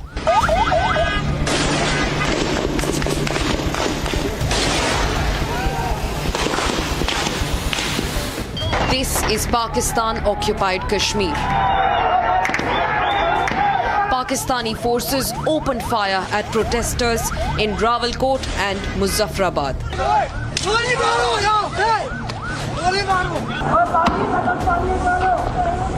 आपको कोई होश के नाखुन लेने चाहिए। ये जो use of force है, ये जो आपका माइंड सेट है, लाहौर से 2 अफसरान को लाकर कश्मीर पे मुसल्लत किया गया है। ये वही अफसर है जिसकी अभी भी वीडियो पड़ी हुई है सोशल मीडिया के ऊपर, जो कहता है 1000 बंदा मार दो तो पाकिस्तान के हालात दुरुस्त हो सकते हैं। 30 unarmed civilians killed in cold blood and over 200 injured. Pakistan's brutal human rights violation is out for all to see. क्या जुर्म है इन कातिलों ने आज तक क्या किया? क्या ये दहशतगर्द है? या मुझे ये बताओ कि ये जो ये गोलियां बरसा रहे हैं ये दहशतगर्द है? हमारा पूरा ताजर, सारे ताजर, किसी के पास एक डंडा भी नहीं है। The protest against inflation has quickly turned into an anti-Pak, anti-Munir chorus. The area has plunged into one of its worst crises in years. तमाम दुकानें बंद हैं, तमाम कारोबारी मरकज़ बंद हैं और हमारा जो मुतालबा है हुकूमत पाकिस्तान से, हुकूमत आज़ाद कश्मीर से, वो बिल्कुल चंद और छोटे और जायज़ मुतालबात हैं हमारे। जब तक ये पूरे नहीं किए जाते तब तक दुकानें बंद ही रहेंगी, इसी तरह हड़ताल जारी रहेगी। The international condemnation is growing louder. Over 50 British parliamentarians have written to the Pakistani government condemning the brutality. My message again and plea to the governments of Pakistan and Azad Kashmir, and in particular the Prime Minister of Pakistan, is we must lift the lockdown immediately, restore full communications immediately, and resume peaceful table talks and negotiations immediately, at the heart of which must be respect for Kashmiri human rights. India's External Affairs Ministry has issued a strong statement calling the violations a desperate bid to cover up for Munir's failures. We continue to see in this context a pattern of fake news and videos emanating from Pakistan. It is a desperate attempt by Pakistan to cover up its own failings and deflect attention away from its human rights abuses. There are reports of police brutality, which you would have seen. There are several reports in Pakistan-occupied Kashmir in which several people have been killed. There are several more who have been injured. We hope the international community will hold Pakistan accountable for its misdeeds and its abuses. Pakistan's double game has been exposed. An authoritarian country cracking down on occupied regions cannot and must not be allowed to play false mediator.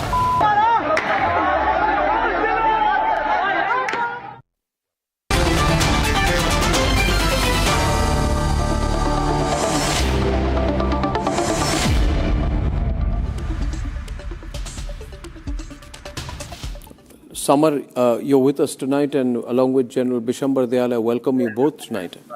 We have a situation in Pakistan-occupied Kashmir which is truly unfortunate. Major Sheikh Nadeem.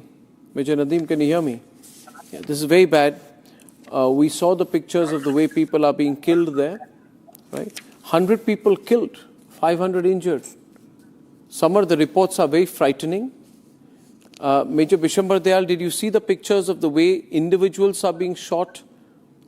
I have with me also joining us right now Amjad Ayub Mirza, well-known activist of PoK.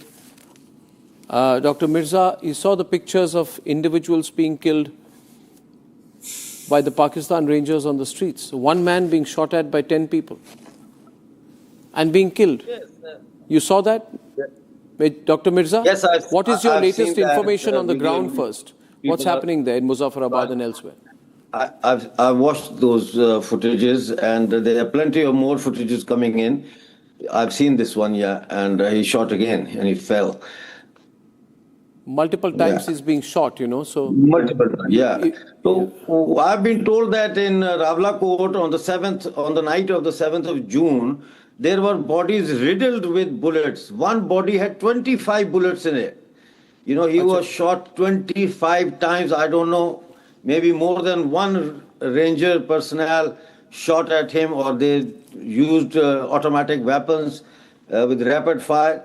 Today, already 7 people at least have been killed today in POJK, 5 in Kotli, 1 in Nakyal, and 1 in Mirpur have been shot dead. One of them was a guy who had just come back from Australia. He had a doctorate degree, and he was shot dead. Similarly, Aziz Malik, Rahim Subhani, and Ihtisham has been killed as well. They have been killed by the Pakistan military, and this is not a riot thing. This is Pakistan has attacked after 79 years. Pakistan has done the same that it did on the 22nd of October 1947. This is an invasion. You see, the PoK Prime Minister says he has no knowledge of the troops coming in. PoK, Pakistan cannot send troops in PoK unless the Prime Minister of PoK, with the approval of the President of PoK, make a formal written request to Pakistan to send forces in PoK. So no such letter was issued by the PoK government. No such information was given by the Pakistan army. They just sent in thousands of troops and they began massacring, at least according to my information from local people, 400 plus people have been killed between the 7th and the night of the 7th and the 8th June. And they have repeated 22nd of October 1947, while the male were outside protesting or being shot at. The women were by themselves in the houses, and Pakistan army and security forces, they entered the houses in pitch black darkness because they had cut the power and electricity. They looted all the gold, little bit gold that our women, they keep in the house for rainy day. They took away all most of the, what they call it, electric devices. Audio is, Major Nadeem, just wait your audio. You have to unmute yourself, but let him complete. Yeah. Let him complete. Is he sitting at AJK? Is he belongs to AJK? Sometimes he labeled as. Sometimes he labeled as Baluchi, and sometimes he becomes a Kashmiri as well. There is a lot of evidence, and at the moment, pitch battles are taking place. There are areas in PoK where the Rangers has been forced to retreat, but generally speaking, please ask him where is he sitting now. Okay, he must be sitting somewhere inside India. No, this is a Pakistani, Pakistani hai ye. Isko bolne do, inki aadat hai. You just let me know whether you are narrating a story as if you are sitting in the AJK. You are not at all sitting in the AJK. Right? You are hiding somewhere else outside Pakistan. Yes, I know. I knew. Thank you very much for showing this. I knew, Mr. Amjad. Thank you very much for showing this. Right? For you people, we have kept this. Right? For you people, we keep this. Put it down. Okay. Put it down. The man pulls out. The ISI colonel pulls out a revolver. One minute. The ISI Samar, you saw that. Right? You saw that towards the activists from PoK. He pulls out a revolver. He pulls out a revolver on a program tonight. He showed his real intention. Samar. Situation of paranoia. They are shit scared right now. ये इन्हें अपने घरों के अंदर security नहीं मिल रही है. ये पिस्तौलें तकियों के नीचे लेके सोते हैं. ये बाथरूम भी जाते हैं तो पिस्तौल लेके जाते हैं. Audio one by the. This is what you have come to. So Major Nadeem, ये जो अपनी बुज़दिली है ना, ये बुज़दिली जो तुमने अभी टीवी के ऊपर दर्शाई है, you can take it. The sun doesn't shine. My kids know how to play with these toys. तो पहली चीज तो जहाँ तक morality है, आपने 100 पाकिस्तान के लोगों को मारा मुरीद के में, उनका क्या?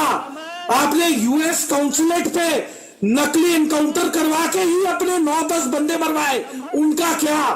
और आज जब पीओजेके का नौजवान उठ रहा है, वो इसलिए उठ रहा है क्योंकि वो जाग चुका है, क्योंकि इंटरनेट अवेलेबल है. उसे पता है कि मेजर नदीम की ऑर्गेनाइजेशन पाकिस्तान आर्मी पैसे खा चुकी है. Okay, viewers, the ultimate sign of desperation on my program. Major Nadeem, first of all, Major Nadeem, listen to me. Listen to me. Can I get a chance? Just one minute. Major Nadeem has been told by the Pakistani army that the ISI has a use and throw policy. He takes money from ISI, so anytime they can bump him off. That's why he keeps a revolver next to himself. But this is the extreme limit of today. I have had today the ISI Nadeem has shown a revolver on my program. Right? I am showing this revolver to this bloody traitor. He is a traitor. If you shoot, Nadeem, if you shoot, you will only hurt your camera. But he is sitting in India. You are threatening him. No, he's threatening him. Yes. ये बड़ा दोबारा दिखाओ ये किसी ने रखा है pistol मेरे लिए रखा है बोल डॉक्टर अमजद तेरे लिए पिस्टल रखा है अगर तेरे अंदर माँ का दूध पिया ना मेरी बात सुन तूने अगर माँ का दूध पिया ना तो पिस्तौल दिखा के बोल डॉक्टर अमजद ये पिस्टल तेरे लिए रखा है मैंने माँ का दूध पिया तो दिखा पिस्टल और ऐसे करके बोल डॉक्टर अमजद ये तेरे लिए पिस्टल रखा है माँ का दूध पिया तो दिखा माँ का दूध पिया तो दिखा अगर किसी खोती का दूध पिया तो वो अलग बात है लेकिन अगर माँ का दूध पिया तो ये तेरी खोपड़ी में सुराख मारूंगा ये खोपड़ी में ठीक है you come over to the दिखा ना पिस्टल किधर है खिलौना है you are sitting pistol you are plastic का पिस्टल प्लास्टिक का पिस्टल प्लास्टिक का pistol I will tell you I will let you know ये क्या होता है और लोहे का पिस्टल क्या होता है हाँ इसी ठीक है ना इसके बीच में से मारूंगा तेरे माथे पे ठीक है हाँ ठीक है ना पहले जो तुम्हारी पीठ पे गोलियां लगी हैं जाके पीओजे में जो तुम्हारी पीठ पे जो गोलियां हमारे लोगों ने मारी हैं जो डंडा तुम्हें मारा है पहले वो उसको सेको पहले अपनी पीठ को सेको अब डर गया पिस्टल नहीं दिखा रहा अब डर गया इसको रियलाइज हो गया कि मैंने लाइव टीवी में पिस्टल दिखा दी है इसको ये रियलाइज हो गया है ये तो टेररिस्ट तुम इंटरनेशनल टेररिस्ट हो ठीक है बोल फॉर यू तपनी पई है ना उन ये बार लगनी भी है उसे तपनी भी है ना उन तपाई है ना तुफान की मारी तेरे जैसे गद्दारों के लिए मीर जाफर की औलाद तेरे जैसे गद्दारों के लिए सरदार इब्राहिम गद्दार था जिसने जो है पाकिस्तानी फौज के साथ मिलकर अपनी रियासत के खिलाफ बगावत की मोहम्मद अली जिन्ना गद्दार था मोहम्मद अली जिन्ना गद्दार नहीं है मातृभूमि के साथ धोखा किया मुसलमानों का लियाकत अली खान गद्दार था सारे वो लोग जिन्होंने पाकिस्तान की मुस्लिम लीग की तहरीक में हिस्सा लिया सब हम तो बेवतन है हम हमारा तो जन्म हुआ पूर्ण जन्म दूसरा जन्म मुसलमानों का गद्दार है मुसलमानों का तो मुसलमानों का मुसलमान पाकिस्तान का चल तो सिर्फ पाकिस्तान का मुसलमानों का नया 1 minute just 1 minute Nadeem just control yourself for 2 minutes just control yourself for 2 minutes viewers I want to tell you सब बातें इसकी समझता हूं now it has come to such a situation for Pakistanis लेकिन वो रिकॉर्ड हो गया नहीं 1 minute Mirza साहब 1 minute sorry my point is that see these Pakistanis इनके दिमाग के अंदर 1971 घुसा हुआ है इसलिए they come to the program पिस्तौल लेकर ये इतने डरे हुए हैं भारत के सबसे बड़े न्यूज नेटवर्क में आए आज they are so scared of coming on the largest news network of India that which reaches 500 million people that he has come armed with a pistol and on my program he's sitting there with a pistol in his right hand. I keep it. He's so afraid of my questions that he's defending himself with a pistol. He's so afraid of my questions that he's come defending himself with a pistol. It is not. Now I want to ask you this. 1 minute, please. Okay, Major Nadeem, relax. I can hear you. Relax, Nadeem. You're drunk. Don't shout. You're drunk. No. It is haram. You're it drunk. Is illegal. I don't know what is haram, but you're drunk. I drink only Pepsi. But you're drunk. Only Pepsi is But you're behaving drunk. I'm not telling you. Maybe you're not drunk, but you're behaving like a drunk man with a pistol. And drunk man with a pistol is a dangerous man. I will shout. If you will shout, I will shout. General Dayal, he's drunk and he's got a pistol with him. Yeah. And who comes on a TV show to wave a pistol? This is our jewelry. He's got a psychological problem. The guy is psychologically deranged. He's come on Republic with a pistol. After Sindoor, I tell you, after we fired the BrahMos where it hurts, even when they go for a morning walk, they carry a pistol. Yes, I do carry. I do carry. It is our toy. It is not jewelry. Right? We keep it with us. Hey, chill, man. Okay. Always. Yeah, your jewelry was of no use in 1971. Your jewelry was of no use in 1971 when we broke you into two. First we broke you. First we broke the India. Right? First we broke in 1947. Remember? General Dayal, I just have one question, that if they are... is that Sajjad Tareen, if I see here? Sajjad Tareen, the Pakistani ex-army officer, Chaudhry Naeem Karim, the Pakistani ex-army officer comes and shows a pistol on India's largest news channel. He thinks he's being very brave. Now, my question is this, that if your Pakistani army is actually so brave, do you see those pictures there where the people in Pakistan-occupied Kashmir are chasing the rangers and chasing the army people? First, the army shoots. Then the people come together and they chase the army away. 500 people have reportedly been injured, over 100 people killed in 24 hours. What kind of bravery is that you are displaying? And if the army is, why is the army having to retreat? These pictures of Rawalkot in Pakistan-occupied Kashmir are authentic pictures. Can you please tell us, leave all this, the big talk aside, what's going on in PoK right now?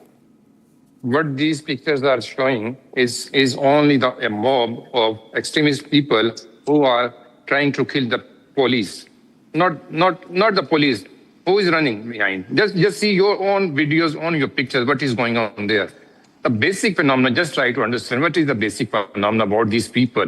Because the new election is coming in AJK, and these people have no political affiliation with anyone. And how much relaxation has been given to these people 3 days before? Out of 38 demands, 35 demands has been fulfilled by the government and all the political parties.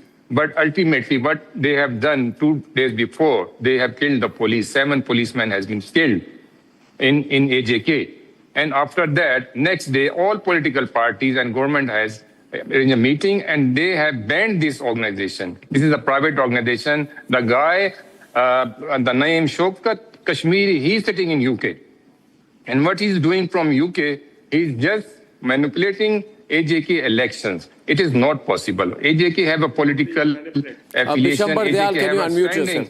Just yes. I don't know who's what was he saying. 100 years has been killed. Chaudhry Naeem Karim, Chaudhry Sahab, Chaudhry Karim, General Bishambar Dayal wants to counter you, and then I'll come back to you. Right. General Dayal is countering you from New Delhi. That is Chaudhry Naeem Karim from Lahore. Chaudhry Naeem Karim, please listen to the General Dayal, because our sense on the ground is something very different. People are asking for wheat, atta, electricity. I will give you reality. After listening to him, I will give you the exact facts. Okay, let him I will give you the reality. Just if you can put him, Arnab. See, there is no other truth than the reality is that PAK has been continuously, Pakistani army and ISI have been committing these atrocities in PoK for last 70 years. It's nothing new. They've been eliminating important leaders. They've been eliminating influential families. They have been changing the demography. They have completely exploited this area. This area has become absolutely backward. And now and now they want to change they want to change their assembly itself, which itself is almost nominated, and they want to now nominate further 12 people. So these rights are absolutely genuine. People are asking for their rosy roti. These people have completely, you don't know the state inside actually. And thank you, Arnab, for showing this to the country. I'm really kudos to you that you have brought this critical issue, not only to our nation, but to international community. These atrocities are committing, and these numbers are very less what you're quoting here. Let me tell you, Arnab, the basic issue is, my anguish is that these are our people. Atrocities this is our area. And these people, ISI and PAK armies, committing atrocities every day. And we are just issuing statements. It's time to teach these people a very strong lesson and liberate this area. This is our area. I'm unhappy with the defense minister also for making a half-baked statement. They need to be put on warning. You cannot do this. You are not only changing the demography, now you want to change the even a nominated even a. Sir, Arnav, let's have. Sir, Arnav, let's have. Wait. Sir, Nadeem, shut up. I don't know who made Nadeem. I don't want to talk to you because I don't know who made you a major. You don't even know that a weapon is not to be publicly displayed like this. They are getting 6 rupees per kilo. He's displaying the pistol. Keep your pistol away. Arnav, why do you call such people? Keep your pistol away. 15 rupees. Why do you call such people? They are charging, and we are charging them 6 rupees per kilometer. Arnav, it is not in the whole. No, he's right. One minute. In the course of a program, 1 minute. Let's talk. 1 minute. General, I want to say this. 1 minute. General, I'm coming to you, General. I just want to tell. Let's talk facts. No, but I want to tell Major Nadeem that General is absolutely right. You have no right to display a weapon. You have no right to display a weapon on a television program. Who has taught him this? Where has he learned this? Is he human? Is he human? We are dealing. If he can show this, imagine what they are doing to people in PoK. Arnav, you must. Sir, he's a traitor. These people are. Sir, he's a traitor, sir. If he can show this, so these people needs to be sorted out. Arnav, this is not by debate, but by India to take a proper action. We will also sort them out. Sir, you see, this man is a traitor. He is Pakistani. Take your pistol away. Remove your pistol. Nobody is a traitor. And he is wearing the Indian flag. Remove your pistol. It's coming in my frame. Absolutely. In my shoe. You can see the pistol, ladies and gentlemen. Arnav, please listen to me. Just shut up this gentleman. Arnav, just shut up this gentleman. I say he's showing a flag because he belongs to India. Remove your pistol. PoK is Indian. He is showing the correct thing. He's showing a flag because PoK is India. You guys are sitting there. Arnav, it is time to come to violate the UN resolution where UN said that they must withdraw the army and then we must carry out plebiscite. We must throw away PAK army from there, PAK ISI from PoK. Its time has come. We can't let our people suffer. They are changing the demography. This is the right time to resolve this issue once for all. Come and let's have. Why are you sitting there? Come to the Wada, sir. Nothing. Okay. Friend, listen. You're not an army person. You are some I don't know from where Arnav has dug you out to bring you on this television channel. Whatever you say. I don't want to talk. Remove the pistol. Listen, Nadeem. I can come to Nadeem. I can come to anywhere in Pakistan tomorrow. I have no fear from you people. You must understand. I wish my government takes action. What I'm saying, it is time to liberate our people. These are our people. This is our area. PoK is India's part. We cannot let you people commit atrocities on our people. Listen, you cannot change the demography.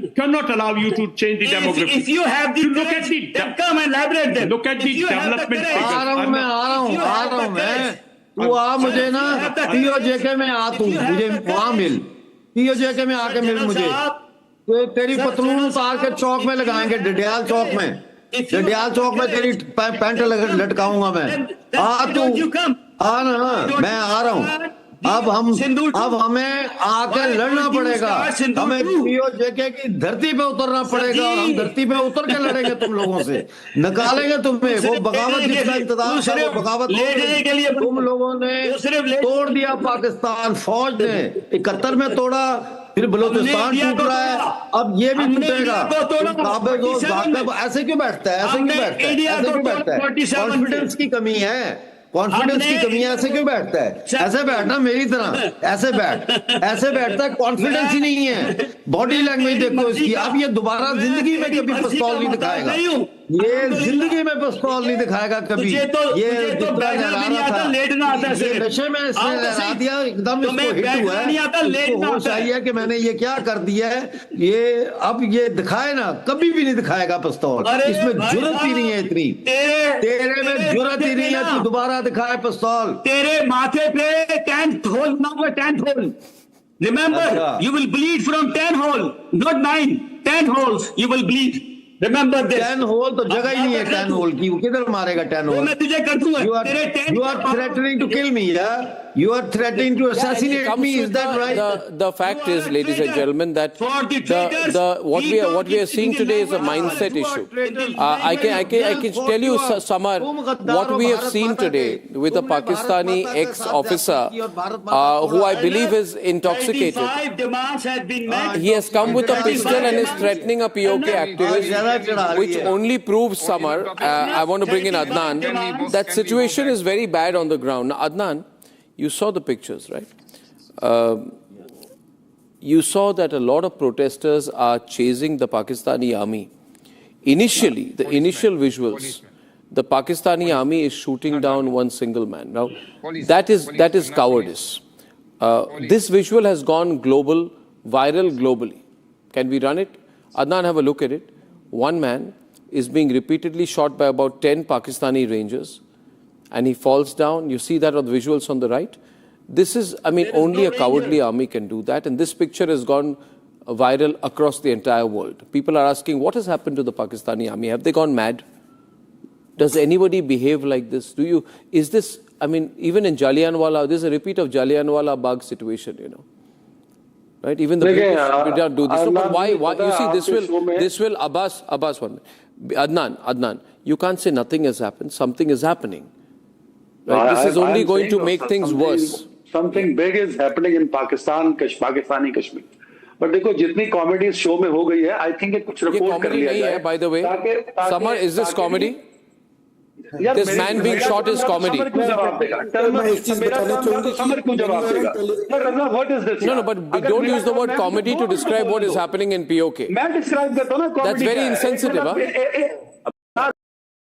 भाई मत comedy मत बोलो यार. तू जो आपको दिखाऊं तस्वीरें आप मेरे में आपकी मत करनी है. मैं आज मत की आई एम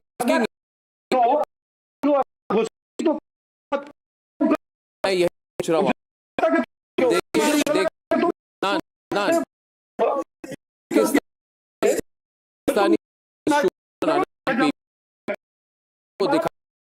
आदमी 10 people कैसे करेंगे? जवाब चुका है, ये डिनाई नहीं करता.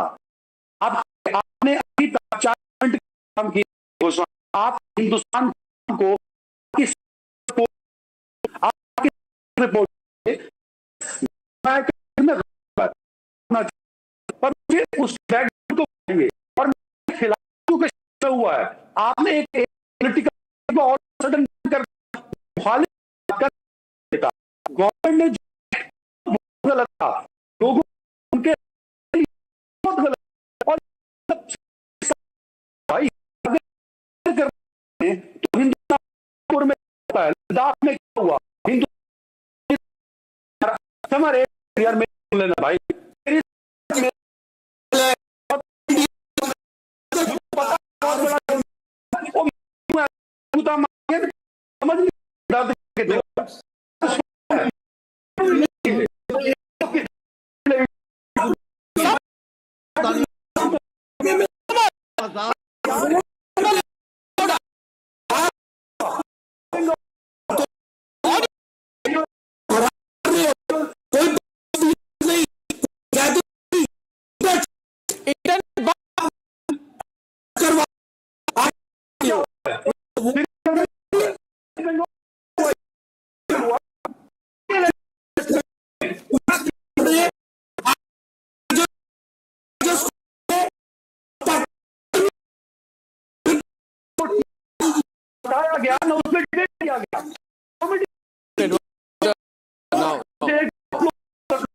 I want to tell you, see, I'll one.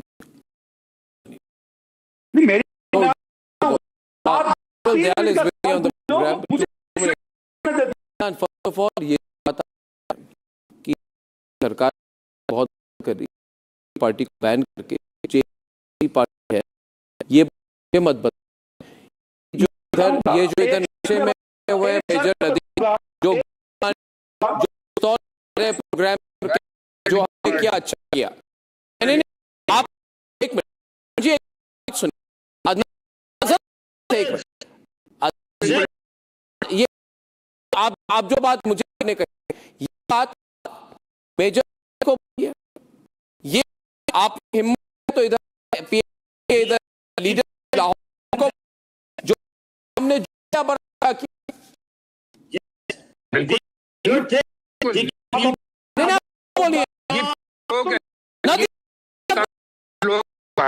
Hindustan लोग यूके के काम नहीं, ये मुझे तो ये बता ना मैं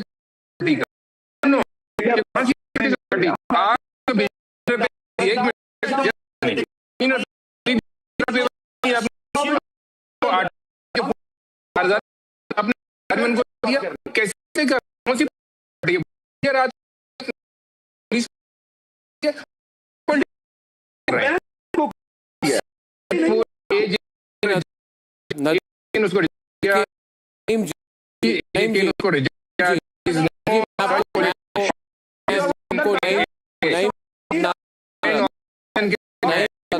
तो हिंदुस्तान लोग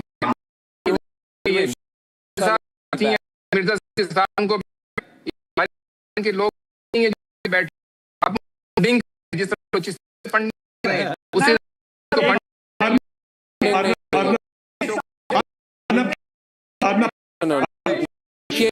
मैं आपको आई टेल यू से बात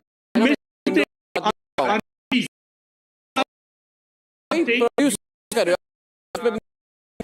मैं एक बात नहीं को मैं बात करना चाहता हूं, जो कि not like who has to my tell this major to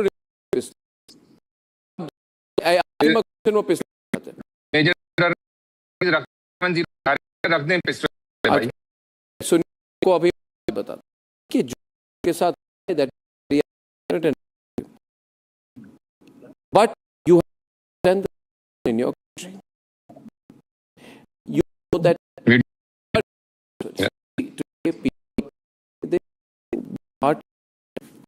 okay.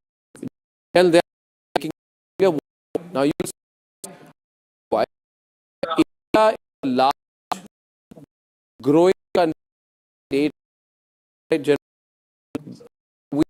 We are we have in the government hundreds of billions invested. Let me tell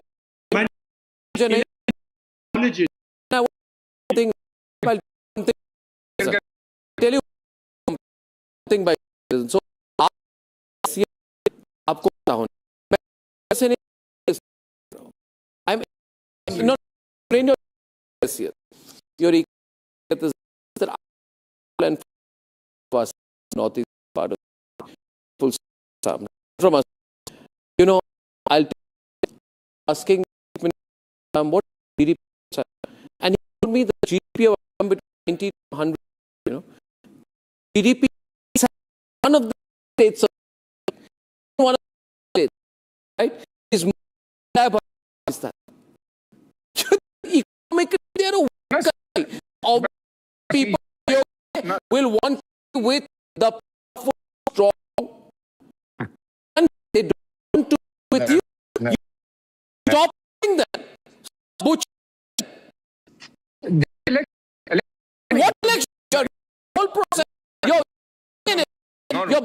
political election. What is that? Why people can't live the GDP has in Jammu and you know the GDP per growing. Come on, no. Could British have to there's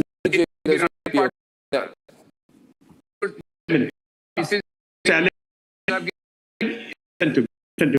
He has made that 4,000 rupees, 4,000 rupees of data, and they said, so where are this?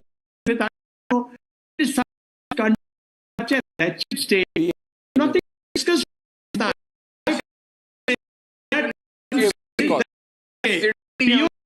Have given yeah, but some PoK these torturing people, protection and the rest of this nobody. There's no doubt that the people of PoK have been tortured by the and all it is torture.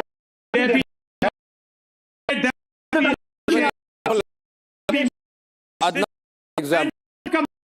Don't come with J.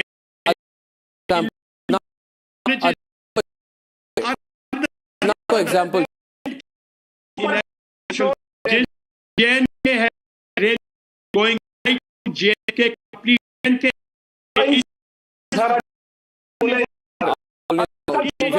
I'll to ask just one. Question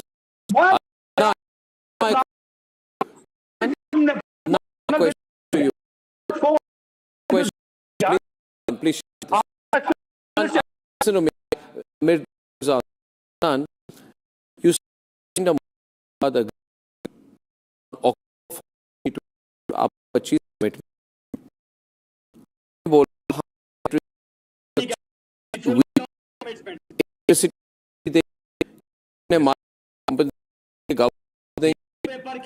अगर आप ये सब हमारी को नहीं की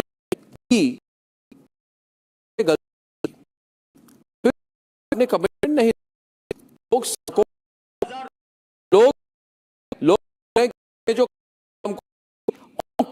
जो उस कमिटमेंट आप बोलेंगे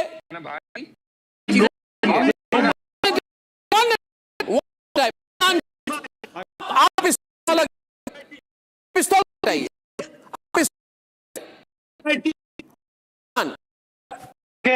मुझे मतलब कि उस फोन बंद ये बात उबर में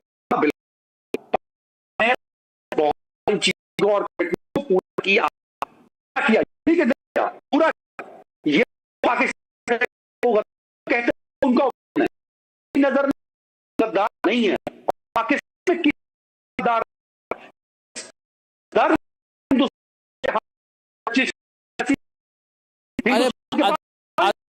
आटा तो नहीं दे आप सीधे बात first tonight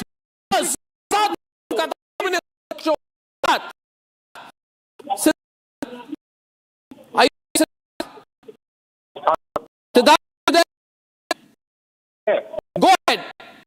Yeah. So there was a certain fight अगर आप करें so what are you about? Yeah, because he power. And yeah. Don't get in. Send even don't work.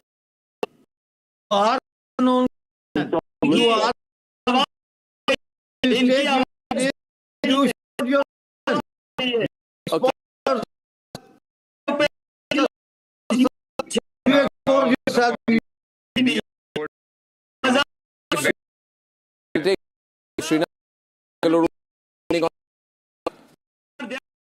Trina,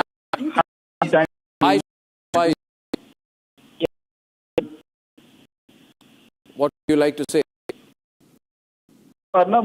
Pakistan from man and here, he was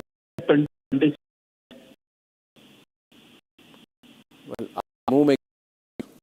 Thank you. Okay. आप you go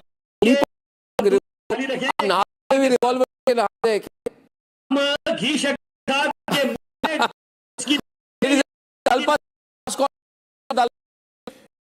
ji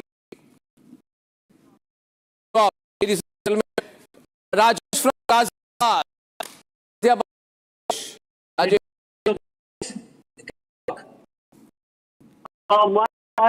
Let us get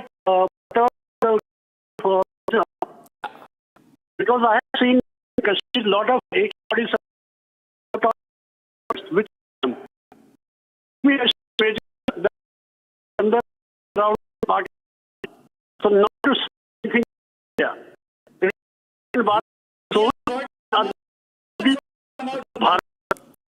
Okay.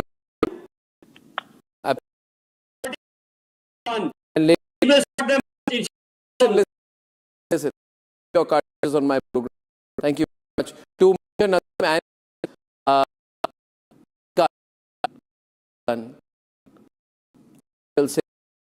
and I promise to say more, ladies and gentlemen. I want to share with you. We have reporters on the ground who do everything and updates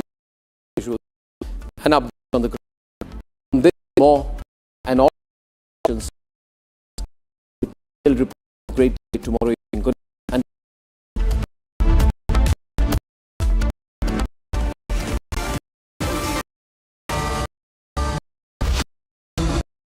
the only by time UK only following institutions are top 30 world for having most possible graduates.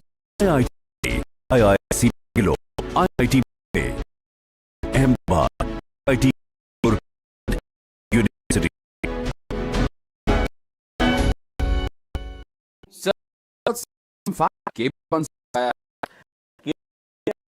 चलता है यही चलता है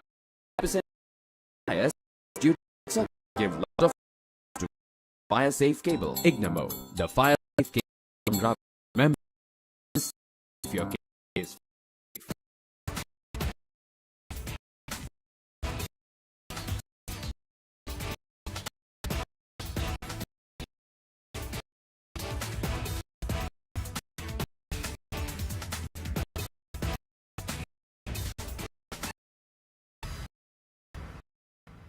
I want to say some very disturbing things that happen. His name is accused of rape. After being in jail for 9 months, he gets bail. Still accused. He's an accused in a rape case. Goes back to 2025 when he took Ellen to one case, introducing her as an advocate. He drank, then he's still under trial for rape.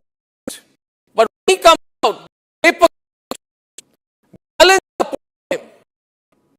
He says he is a rapist. Deliberately in German, I asked you that more than anyone asked the when I come to television and yes, several issues and have to be right. It is a let put it clearly. You cannot like this a leader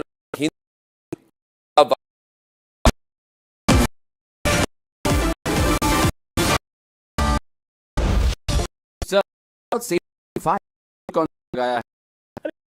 गया है कोई भी चलता है मैं जल्द ना let's to shop give lot to the fire safe cable Ignimo the fire safe cable from Ravi remember this cable fire safe लाजवाब न बन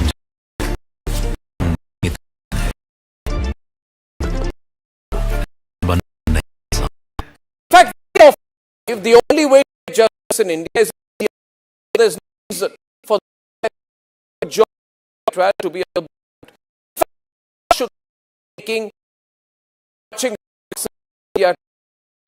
about what basis disrespect reports when the execution fail, when people get led by the system, even the judiciary does not seem to be saying or is about in the case of the public to for justice, for their voice, for bringing that's utterly false legal attention. Media.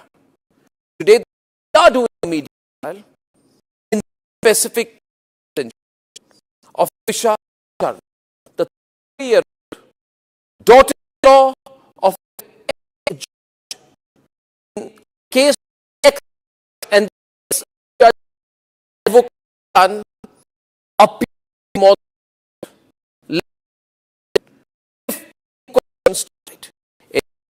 media so be so it. Why do in the case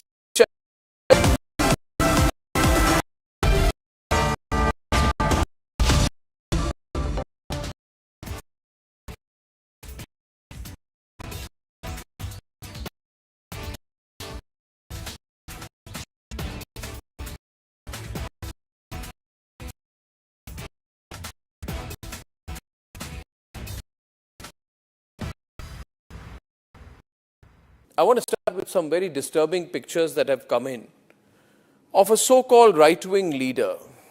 His name is Sushil Prajapati. He is accused of rape. After being in jail for 9 months, he gets bail, which means he's still an accused. He's an accused in a rape case.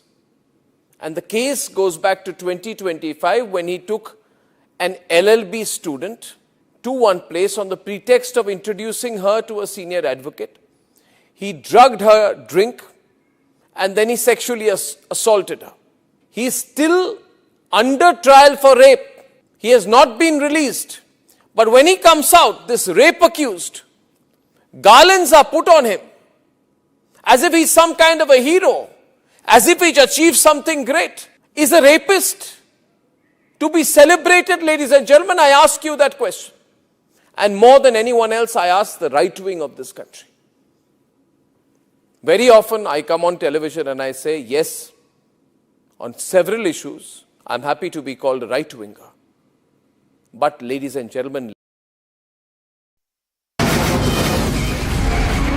from the Republic Media Network headquarters, it's time for Arnab Goswami on the debate.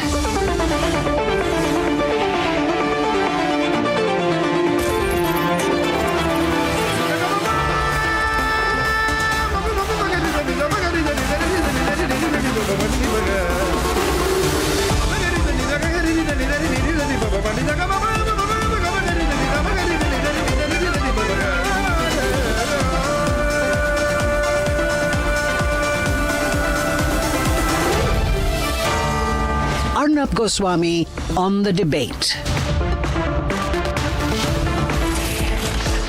On the show tonight, the system is challenging the people.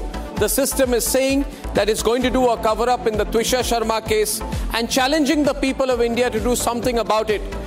Well, our answer is we will and we can. And at 9 o'clock tonight is what Rajnath Singh predicted coming true, is PoK breaking up completely on its own. These images are horrifying the world about what's happening in Pakistan-occupied Kashmir.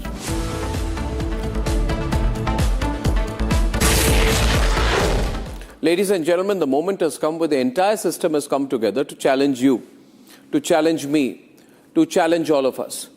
And this is happening in the Trisha Sharma case. Ladies and gentlemen, I'll recap the Trisha Sharma case in 10 seconds. You have a young lady, 5 months into her marriage, who dies under mysterious circumstances. The finger of suspicion is on her husband and her mother-in-law. The mother-in-law, as you know, is an ex-judge, and her husband is an advocate. Both are very connected. They know the DG, they know the Lokayuk, they know the entire judicial system. This case came into national prominence because of the pressure built by the people, the viewers of Republic, and along with a very brave family, Tuisha's family, which said, no, we believe that our daughter was killed and we want action against her husband and against her mother-in-law, who's the ex-judge. Because the ex-judge is very influential, she did everything possible to cover up the case. But because of your pressure, we could open up several loopholes. This is where the case stands. Presently, she is in custody. But we fear she's going to come out because the whole system has been fixed. Ladies and gentlemen, I come to you with sharp evidence today, which proves that a crucial bit of evidence could have gone missing. A crucial bit of evidence has gone unrecorded. The Panchanama does not include anything about the ligature belt. The Panchanama, which is, in other words, a seizure memo, you can see it out there, has been deliberately put together in such a way that it does not have the signature of the accused and the co-accused. It does not mention anything about the belt which she is believed to have used to have hung herself. Which means there is nothing about what you call the ligature belt, which is the most important piece of evidence out here. Deliberately, the police in this case have made that that piece of evidence go missing, and there is no signature on the document either. This can be only done by people who know that if you leave this technical loophole, then the ex-judge and her son will go scot-free. In simple words, ladies and gentlemen, Tuisha is killed or dies mysteriously on the 12th. On the 13th, when the seizure memo is put together, it is left unsigned. Inspector, who's actually gone to do this himself. This can only happen to very powerful people. Give clear instructions down, leave the seizure memo, put such unsigned so that the case, this whole can cause. This is my view, done. Why leave the main piece of evidence? We don't know which belt, which used to hang, which makes me believe that the possible Tuisha did not hang, that was later. If that belt to strangulate, it got finger that leave piece of investigating the future CBI committed case would be connect and put him in put. Was the judge doing this deliberately? Manipulate viewers of weak cases like this, a case where I out that Director General of Police cannot say have some for these are not correct. This is far worse than far more serious